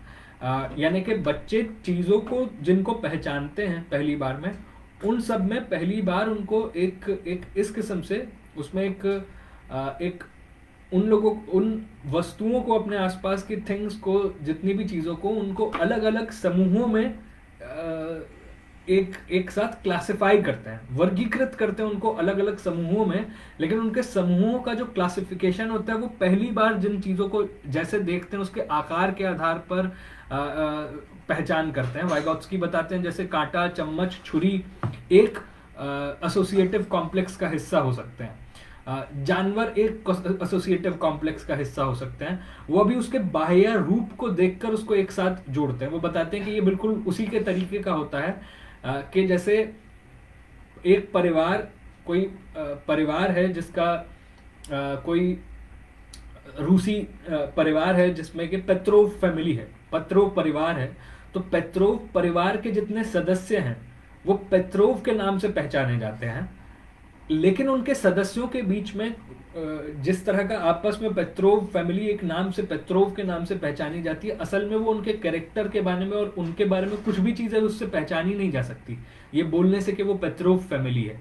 वैसे ही बच्चे भी पहली बार में जब उनको पहचान करते हैं, वो उसके इनर तौर पर वो कैसे कॉन्स्टिट्यूट होता है, किस तरह से होता है, उसके बारे में वो कुछ नहीं जानते। वो बस उसको अलग अलग क्लासिफाई करना शुरू करते हैं। वही जो हम बात कर रहे थे कि आप जब पहली बार प्रकृति में इतने सारे परिघटनाएं उसके सामने थी, उन परिघटनाओं को बस उसने मोटा मोटा रूप के आधार पर, आकार के आधार पर चीजों को एक एक करके क्लासिफाई करना शुरू किया। ये जैसे मकड़ी का जाला होता है, मकड़ी के जाले के उसने एक एक पैटर्न को पकड़ना शुरू किया, ये कैसे बन रहा है। अभी उसको नहीं पता उसका इनर कॉन्स्टिट्यूशन क्या है, वो कैसे, कौन बनाता है, किस तरह से। उस अभी प्रकृति प्रिमिटिव मैन के सामने एक मकड़ी के जाले की तरह बहुत कॉम्प्लेक्स उसके तरह थी। उसके वो एक एक नोड को समझ रहा था, एक एक धीरे धीरे वो क्लासिफिकेशन करना शुरू करता था। और जो उसको पहला क्लासिफिकेशन था वो एसोसिएटिव कॉम्प्लेक्स था। बच्चों का जो दिखता है वो एसोसिएटिव कॉम्प्लेक्स इस रूप में दिखता है। दूसरा जो दिखता है इसी से, अब वो बताते हैं कि अगर हम जाएं, मतलब हम लोग बस इस हिस्से को और करेंगे, इसके बाद के दो चीज़ों को हम लोग नेक्स्ट क्लास में शुरू कर सकते हैं। बस आखिरी इस पर हम लोग कर रहे हैं कि ये दोनों पैरेलल को जैसे ड्रॉ कर रहे हैं इसको समझने के लिए, क्योंकि एक असिमुलेट करने के लिए थोड़ा सा कॉम्प्लेक्स है चीज़ें, लेकिन बहुत ही मज़ेदार है। हम लोग सभी लोग इसको अपने आसपास देख सकते हैं, खासतौर पर बच्चों को, छोटे बच्चों को जिन्होंने बड़े होते हुए देखा है, जिन्होंने उनका पालन पोषण किया है या जो उनके पास रहे हैं, वो उसको आसानी से देख सकते हैं। इसमें एक तरफ तो ये एसोसिएटिव कॉम्प्लेक्स में कैसे वो पहचान करना शुरू करते हैं, ये एसोसिएटिव कॉम्प्लेक्स अनस्टेबल होता है। जैसे जैसे मनुष्य उसके आंतरिक संबंधों को जानता चला जाता है, वो असल रिलेशंस को आइडेंटिफाई करना शुरू कर देता है। अब इस बच्चा भी यही करता है। अब बताते हैं पैरेलली मनुष्य ने कैसे किया, यानी कि प्रिमिटिव मैन का ये जो पूरा फॉर्म था ये कैसे डेवलप होता है। इसके लिए ये बताते हैं कि हम लिंग्विस्टिक के उदाहरण से समझ सकते हैं। लिंग्विस्टिक के उदाहरण से वो समझाते हैं, भाषा विज्ञान के उदाहरण से वो समझाते हैं कि भाषा विज्ञान में कैसे शुरुआत में इन तरह के जटिल समूहों में सोचने की जो पूरी प्रोसेस है ये कैसे पैदा हुई थी। ये कई ग्रामेटिकल कैटेगरीज में, आज हम लोगों की जो ग्रामर है वो तो बहुत ही इतने सदियों के विकास के बाद डेवलप हुई है। हम सिविलाइजेशन में पहुंच गए, आयरन एज के बाद से हम लोग बहुत आगे डेवलप हो चुके हैं, मनुष्य जहां तक पहुंच चुका है। लेकिन अभी भी उसकी ग्रामर में, जो उसकी सभी भाषाओं में ग्रामर में कई ऐसे क्लासिफिकेशन है, ऐसी कैटेगरीज हैं जो अभी भी आपको सीधे पहली बार में सीधे उसका लॉजिकल और रेशनल फॉर्म नहीं समझ में आएगा। जैसे लिंग, वस्तुओं का लिंग होता है। जैसे चाय पी जाती है, और एक ऐसे ही उदाहरण देते हैं फ्रेंच में पेंसिल का और पेन का। पेंसिल में हम स्त्रीलिंग का प्रयोग करते हैं, पेन में हम पुल्लिंग का प्रयोग करते हैं। वो बताते हैं कि इसका अपने आप में इन इनएनिमेट ऑब्जेक्ट्स का जो वास्तव में मौजूद नहीं है, इनका किसी भी तरीके से लिंग होने का कोई अर्थ नहीं है ग्रामेटिकली, लेकिन हम लोग ये यूजेज करते हैं। वो बताते हैं ये यूजेज अपने आप में प्रिमिटिव मैन की कॉन्शियसनेस का रिफ्लेक्शन है। जब प्रिमिटिव मैन ने हर चीज को अपने सरीखे वो देखता था, तो वो असल में चीजों को क्लासिफिकेशन उसने किस में किया, जो पुरुष सरीखा, यानी कि जो भी ऐसी चीज जो मैस्कुलिन या मेल फंक्शंस रखती होगी, जो कि फर्टिलाइजिंग एजेंट्स थे, जो भी फर्टिलाइजिंग एजेंट्स थे, रिवर्स, स्काई, वो उन सबको मेल ट्रीट किया जाता था। जो भी ऐसे थे जो कि फ्रूट बेयर करते थे, जो फर्टिलाइज करती है, पुरलिंग, मतलब अलग जगह पे अलग हुआ, कुछ कुछ जगह पे अलग तरीके से हुआ, मतलब हमारी भाषा में अलग तरीके से हुआ, लेकिन आमतौर पर इस तौर पर इसमें मिलेगा कि रिवर अपने आप में जो है, या आकाश है, दूसरी तरफ धरती जो कि जननी है, जो कि फ्रूट बेयर करती है, उसको स्त्री से पहचाना गया, उसको स्त्रीलिंग से पहचाना गया। इस तरह का डिवीजन किया गया। और जो बच्चे हैं और जो फल है उसको न्यूट्रल, वो न्यूटर जो नपुंसक लिंग जो हम हिंदी में कहते हैं, वो न्यूटर था अपने आप में, जो सेक्सलेस था। ये मतलब अलग अलग भाषाओं में अलग तरीके से हो सकता है। मैं जॉर्ज थॉमसन का एग्जाम्पल फॉलो कर रहा हूँ, और आप हम अपने एग्जाम्पल्स में भी, अपनी भाषा में भी देख सकते हैं। इनका अर्थ सीधे नहीं खुलता, कई चीज़ें बिल्कुल एग्जैक्टली मैच नहीं कर सकती, लेकिन मोटा मोटी इसी तरीके से होता है कि हमेशा जो मेस्कुलिन, वो मनुष्य ने अपने संबंध को अपने आसपास की वस्तुओं से कैटेगराइज किया, उससे उन चीज़ों को डालकर देखा, और उसी से उनके शब्द का जेंडर या उसकी पहचान होनी शुरू होती है। उसका लॉजिकल या ऑब्जेक्टिव बेसिस नहीं है अपने आप में। दूसरी तरफ वो उदाहरण देते हैं चीनी भाषा का, चीनी भाषा के ग्रामर का उदाहरण देते हैं। चीनी भाषा के ग्रामर का उदाहरण देते कहते हैं कि जैसे आमतौर पर हम अंग्रेजी में बोलते हैं a head of cattle, a length of cloth, a piece of chalk का टुकड़ा, या हम बोलते हैं कि इतना एक गाय का एक सर, इस तरह से हम बोलते हैं। लेकिन चीनी भाषा में इसकी पहचान इस तरह से नहीं की जाती। चीनी भाषा में हम बोलते हैं one branch street, one mouth man, one branch street. उसमें पहचान कैसे की जाती है? उसके जो क्लासिफायर्स हैं, वो क्लासिफायर किससे होते हैं? माउथ, ब्रांच और माउथ उसके क्लासिफायर हैं। जैसे पहले जेंडर क्लासिफायर था, जेंडर ने चीजों को क्लासिफाई किया। जैसे आकाश, पेन, धरती, ये अलग अलग लिंग के आधार पर, जेंडर के आधार पर विभाजित हैं, कैटेगरी का जेंडर के आधार पर कैटेगराइज्ड हैं। इसी तरीके से चीनी भाषा में जिन भी चीजों का माउथ होता है, पिग का माउथ होता है, इंसान का माउथ होता है, केव का माउथ होता है, इन सबको वन माउथ पिग बोलेंगे, वन माउथ मैन बोलेंगे, वन माउथ केव बोलेंगे। वैसे ही जिन भी चीजों में ब्रांचिंग होती है, जैसे जिसमें भी ब्रांच का उसमें इस्तेमाल होता है जो लंबाई के लिए जिसका इस्तेमाल होता है, इसलिए one branch snake, one branch rope, one branch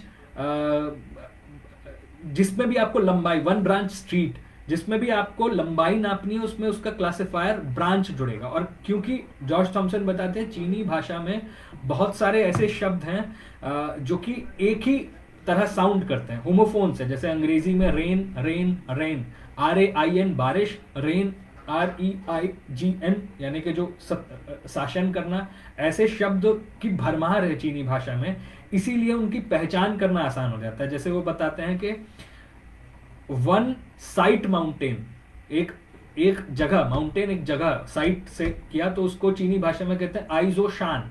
वैसे ही वन गारमेंट शर्ट, जो भी गारमेंट से बनता है, गारमेंट उसका क्लासिफायर है आई जियान शान।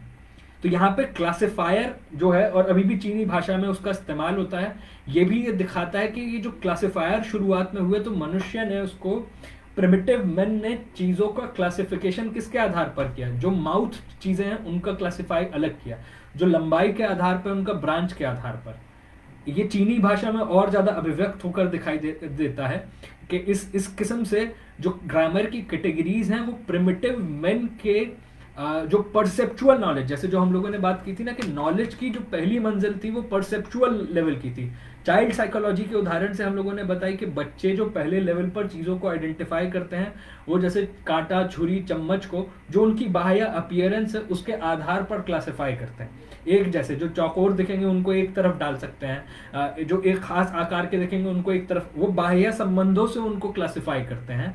वैसे ही प्रिमिटिव मैन ने भी जो भी माउथ आकार है, जिनका माउथ है, उन सबको एक साइड आकार दिया, उनको क्लासिफाई किया। यानी कि प्रिमिटिव मैन का भी जो नॉलेज था वो परसेप्चुअल नॉलेज के, पहली मंजिल में परसेप्चुअल नॉलेज के स्तर पर पैदा होता है, जो कि आज भी हमें ग्रामेटिकल कैटेगरीज में दिखाई देता है। इन दो उदाहरणों से जॉर्ज थॉमसन ये बताते हैं कि कैसे मनुष्य पहली स्टेज में जो उसका पूरा कंसेप्शन था, जो उसका डेवलपमेंट था, नॉलेज थी, वो प्रिमिटिव मैन की जो पहले लेवल पे थी वो परसेप्चुअल स्टेज की थी, वो इंद्रिय ग्राह्य स्तर की थी।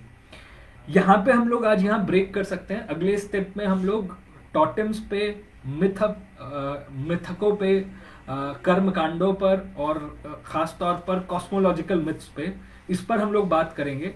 थोड़ा और जटिल हो जाएगा मसला, और पहली बार आर्ट के वो फॉर्म्स आएंगे और आर्ट के फॉर्म में फैंटेसी कैसे पैदा होती है उस सब पे जॉर्ज थॉमसन बात करते हैं, तो वो हम लोग अगली बार बात कर सकते हैं। आज जो हम लोगों ने बात की, एक आधार जो जॉर्ज थॉमसन ने डेवलप किया था, मनुष्य कहाँ प्रकृति में, प्रकृति का विस्तार है मानवीय समाज, मनुष्य को हम किस रूप में पहचानते हैं, मनुष्य जो उत्पादन करता है, उत्पादक गतिविधियों में लगा होता है, चीज़ों को बनाता है, उसी दौरान उसकी जो उत्पादक मनुष्य होता है वो अपने इमेजरी में सोशल इमेज बनाता है अपने उसमें, और उसी से उसकी चिंतन पैदा होता है, उसके सोचने समझने की शक्ति पैदा होती है। लेकिन प्रोड्यूसिंग मैन, जो मैन प्रोड्यूस करता है, वो उस पर ऊपर भी वापस से असर डालता है, जो प्रकृति के ऊपर वो बदलाव करता है, प्रकृति भी उस पर वापस से असर डालती है, बदलाव करती है। इन दोनों प्रोसेस के कॉम्प्लेक्स में, इन जटिलताओं में, वो कंज्यूम करने की प्रोसेस में जो इमेज पैदा होती है, जो खुद प्रोडक्शन की प्रोसेस भी कंजम्पशन है, या जो बात का जो एहसास है या प्रोडक्शन की प्रोसेस है, इससे कॉग्निटिव और अफेक्टिव एस्पेक्ट पैदा होते हैं जो कला और विज्ञान के रूप में होते हैं, और वो जैसे जैसे आगे मनुष्य का उत्पादन बढ़ता है और डेवलप होते चले जाते हैं। इसके बाद वो पूरे इवोल्यूशन की प्रोसेस को समझाते हैं, इवोल्यूशन की प्रोसेस से बताते हैं कि कैसे मनुष्य ने लेबर करना शुरू किया, वो कैसे सिग्नलिंग सिस्टम के जरिए पूरा बताते हैं कि कैसे मनुष्य के कैपेबिलिटी ये पैदा हुई, एब्स्ट्रैक्ट करने की पावर ऑफ एब्स्ट्रैक्शन पैदा हुआ, सिग्नल कर पाने की कैपेबिलिटी पैदा हुई, और ये पैदा होती है कलेक्टिव लेबर की वजह से। कोऑपरेट करना जब शुरू किया मैन ने, उसके बाद उसका स्पीच पैदा होता है। लेबर की प्रोसेस में के आगे बढ़ते हुए कलेक्टिव लेबर, उसमें मनुष्य बनता है, और स्पीच चीज़ों को और ज़्यादा कॉन्सेप्ट्स के रूप में एक दूसरे से इंटरेक्ट करने का मुहैया कराती है, कलेक्टिव लेबर को और नेक्स्ट लेवल पर पहुंचाती है। इसी सेंस में हम लोगों ने आज जहाँ से बात शुरू की थी, मनुष्य के स्पीच को, उसके बीच में एक दूसरे से जो लेबर प्रोसेस है, उस लेबर प्रोसेस को ही हम लोग सब्जेक्ट मैन, जो मनुष्य, जो कि एक आत्मगत शक्ति है, वो आत्मगत शक्ति वस्तुगत प्रकृति के ऊपर एक्ट करती है अपने श्रम के संसाधनों के जरिए, अपने इंस्ट्रूमेंट्स ऑफ लेबर के जरिए। वो आत्मिक शक्ति जो प्रकृति पर, जो भौतिक शक्ति है, उस भौतिक तौर पर या वस्तुगत तथ्य है या वस्तुगत तौर पर मौजूद है, उसके ऊपर एक्ट करती है थ्रू इंस्ट्रूमेंट्स ऑफ लेबर। वैसे ही एक मनुष्य और दूसरे मनुष्य भाषा के जरिए एक दूसरे से इंटरैक्ट करते हैं, एक दूसरे से करते हैं, और इस प्रोसेस में एक दूसरे के ऊपर प्रभाव डालते हैं। और जैसे उसकी जो लेबर प्रोसेस है, लेबर प्रोसेस का भी रिफ्लेक्शन उसके ग्रामेटिकल सेंटेंसेस में होता है, जो हमने 3 टाइप्स ऑफ ग्रामर सेंटेंसेस की बात की थी। ग्रीन ग्रास इज ग्रीन पे, जहाँ पे 2 नाउन्स एक दूसरे से जुड़ जाते हैं, 2 ऑपोजिट्स एक दूसरे में यूनिफाई हो जाते हैं। दूसरा शीप ईट, यानी कि जो एजेंट है वो एक्ट करता है, जो एक एजेंट है वो कैसे एक्ट करता है, इसमें सिर्फ 2 प्रोसेस हैं। तीसरी प्रोसेस में शीप ईट ग्रास है जो ईट की जा रही है शीप के जरिए। ये बिल्कुल वही प्रोसेस है, और subject object through instruments of labour. उस प्रोसेस से ग्रामेटिकल स्ट्रक्चर पैदा हुआ, उसके मनुष्य की और सेंटेंसेस और डेवलप होता है, उसका ग्रामर कॉम्प्लेक्स होता चला जाता है। यही म्यूजिकल सेंटेंस में दिखाई देता है, जहाँ पर मनुष्य के श्रम, जैसे पहली चीज उसके जो शब्द हैं, वो सारे शब्द ही असल में प्रकृति की आवाज़ों से उसने बनाए हैं। उन शब्दों का, जो मनुष्य के शब्द जो अक्षरों से मिलकर बने हों, वो शब्द अक्षर का जो कंपोजिशन है, उसका जो कॉन्स्टिट्यूशन है, वो जिससे बना हुआ है, जैसे ये पेन प्लास्टिक से बना हुआ है, वैसे मनुष्य के शब्द प्रकृति की आवाज़ों से बने हुए हैं। वो कैसे एक दूसरे से कोऑर्डिनेट करते हैं, कैसे एक दूसरे में जुड़ते हैं, वो श्रम की प्रक्रिया में। जैसे श्रम की प्रक्रिया में मनुष्य जब कोई भारी चीज़ उठाता है, कुछ करता है, तो साथ में उसके वोकल ऑर्गन्स पहले अनकॉन्शियसली, जो रिफ्लेक्स के तौर पर पैदा होता है, आवाज़ जो निकलती है, और वो श्रम की प्रोसेस की जो रिदम है, लेबर प्रोसेस की जो रिदम है, वही उसकी रिफ्रेंस की, लेबर क्राई की रिदम में निकलती है। इन लेबर क्राइज में एक दूसरे से कोऑर्डिनेट करने के लिए, ये सिंक्रोनाइज करने के लिए बेहतर तौर पर रिफ्रेंस और इम्प्रोवाइजेशन का इस्तेमाल होता है। यही रिफ्रेंस और इम्प्रोवाइजेशन वो आधार हैं जिसके ऊपर रिदमिक वर्सेस पैदा होती हैं। रिदमिक वर्सेस जो है, यानी कि जो छंदबद्ध काव्य है, वो पैदा होता है। इस रूप में आगे डेवलप होते होते जो म्यूजिक का पहला जो कॉम्प्लेक्स स्ट्रक्चर में बाइनरी जो फॉर्म है वो पैदा होता है म्यूजिकल सेंटेंस का। फिर टर्नरी फॉर्म पैदा होता है ए बी, जिसमें एक अनाउंसमेंट है तो दूसरा रिस्पॉन्शन है। अनाउंसमेंट रिस्पॉन्शन और कॉम्प्लेक्स होता है तो ए बी ए टाइप लेता है, जिसमें जहाँ से आप शुरू करते हैं वहाँ पर पहुँचते हैं, लेकिन जैसे आप शुरू करते हैं वैसे नहीं, एक नई मंजिल पे पहुँचे होते हैं। ये उसकी श्रम की प्रक्रिया का ही अफेक्टिव एटीट्यूड है, जो एक तरफ ग्रामेटिकल सेंटेंस में तो एक तरफ म्यूजिकल सेंटेंस में रूप लेता है, आकार लेता है। इसके बाद हम लोगों ने जिस पे बात की थी मनुष्य के ज्ञान प्राप्ति की प्रक्रिया, अब हम लोग इसके और डिटेल में कि कैसे कैसे अन्य उसके आर्ट फॉर्म्स डेवलप होते हैं, उसका चेतना कैसे डेवलप होती है। इससे पहले हम लोगों ने इन जनरल बात की थी कि मनुष्य के सामाजिक व्यवहार से ही उसका ज्ञान प्राप्त होता है, उसका चाहे उत्पादक व्यवहार हो, सामाजिक वर्ग संघर्ष हो या वैज्ञानिक प्रयोग हो, इन तीनों के जरिए यही मनुष्य का सामाजिक व्यवहार है, सोशल प्रैक्टिस है। इसी से मनुष्य, यही ज्ञान का स्रोत है, मनुष्य के ज्ञान का स्रोत है, और यही प्रैक्टिस ही मनुष्य के ज्ञान का कसौटी भी है, उसका क्राइटेरिया भी है, उसको प्रूव भी हम उसमें सही करते हैं, गलत करते हैं। लेकिन ये ज्ञान प्राप्ति की प्रक्रिया पहली मंजिल में परसेप्चुअल लेवल पर होती है, हमारे सेंस परसेप्शन के जरिए जो भी हम लोग चीज़ों को देखते हैं, छूते हैं, महसूस करते हैं, उसके आउटर लुक पर, उसके डिफरेंट सेपरेट एस्पेक्ट्स का कुल टोटली एक तरीके से जोड़ होता है, वो कुल जमा जोड़ होता है, लेकिन उसके अंदर कोई भी इनर कोहेरेंस नहीं होती है, आपस में वो मिला जुला किसी भी रूप में नहीं होता है, उसके इनर कॉन्स्टिट्यूशन पर नहीं पहुंचता, वो बाह्य एस्पेक्ट्स का कुल टोटलिटी में उसको एक्सप्रेस किया जाता है। लेकिन प्रैक्टिस में जैसे जैसे हम किसी वस्तु के लगातार संपर्क में आते रहते हैं, एक वक्त आता है जब हमारे ज्ञान में छलांग लगती है। वैसे ही जैसे पानी उबलना शुरू होता है अचानक से 100 डिग्री पे आकर, एक रेडिकल चेंज होता है, एक छलांग लगती है, एक ब्रेक थ्रू होता है, और कॉन्सेप्चुअल नॉलेज पर हम पहुंचते हैं, हम दूसरी मंजिल पे पहुंचते हैं जहाँ पे कॉन्सेप्ट्स फॉर्म होते हैं, थियोराइजेशन होता है, इन्फ्रेंसेस पे हम पहुंच पाते हैं, हम एब्स्ट्रैक्शन कर पाते हैं, एब्स्ट्रैक्शन का जनरलाइजेशन कर पाते हैं। लेकिन ये पावर ऑफ एब्स्ट्रैक्शन एक खास वक्त में पैदा होता है। प्रिमिटिव मैन के पास ये पावर ऑफ एब्स्ट्रैक्शन नहीं था, उसका ज्ञान मुख्यतः कॉन्क्रीट ऑब्जेक्ट से बना हुआ, उसका ज्ञान मुख्यतः अफेक्टिव था, उसको जो प्रभावित करता था इससे मिलकर बनता था। और इसी के उदाहरण के तौर पर हम लोगों ने दो चीज़ों में इसको एग्जाम्प्लीफाई किया, एक चाइल्ड साइकोलॉजी के जरिए जो एसोसिएटिव कॉम्प्लेक्स में, दूसरा जो ग्रामेटिकल कैटेगरीज में, कैसे ग्रामेटिकल कैटेगरीज में प्रिमिटिव मैन का जो क्लासिफिकेशन था वो भी वैसे ही दिखाई देता है, जो प्रिमिटिव मैन का, यानी कि परसेप्चुअली जो वो देख रहा था, जैसे वो दुनिया को जिस तरह से देख रहा था, उसके बाह्य रूपों पर, one mouth man, one mouth pig, one mouth cave, या जो जेंडर कैटेगराइजेशन है ग्रामेटिकल कैटेगरीज का, उसके आधार पर जो जॉर्ज थॉमसन अपनी बात कर रहे हैं। यहाँ पर हम लोगों ने इसको ब्रेक कर रहे हैं, और साथ ही कोई अपनी बात जोड़ना चाहते हैं तो वो जोड़ सकते हैं अपनी तरफ से। और अगली बार हम लोग और उन चीज़ों में जाएंगे जहाँ हम मिथक में जाएंगे, मिथ्स में जाएंगे, और क्योंकि जो कुछ और उदाहरणों में आप खुद इसको पढ़ेंगे, डिटेल में पढ़ेंगे, तो कई ऐसी बात आपको पता चलेंगी। जैसे इसमें मैंने जिन चीज़ों का जिक्र नहीं किया है, म्यूज़िक में बात करते हुए जॉर्ज थॉमसन का स्पेशलाइजेशन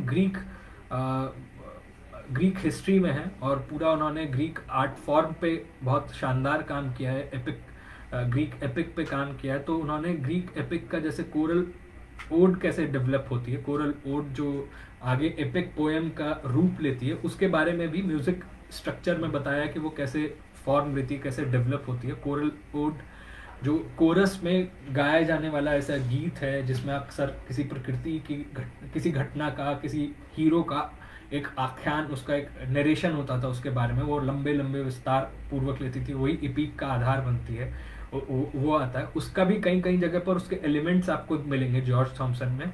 तो वो ऐसे साथी जो और उसको डिटेल में जानना चाहते हैं उसको पढ़ सकते हैं, जो जब सवाल आएंगे हम लोग उन सब पे भी बात कर सकते हैं और विस्तार से।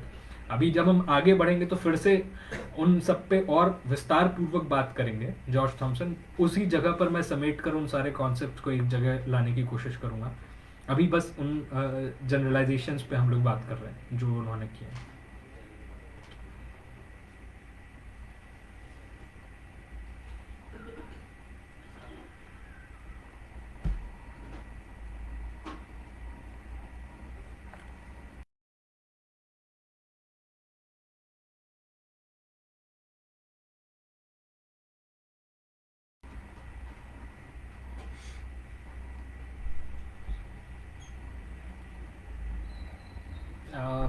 ठीक है, तो अगर कोई सवाल नहीं है तो हम लोग यहाँ पर करते हैं।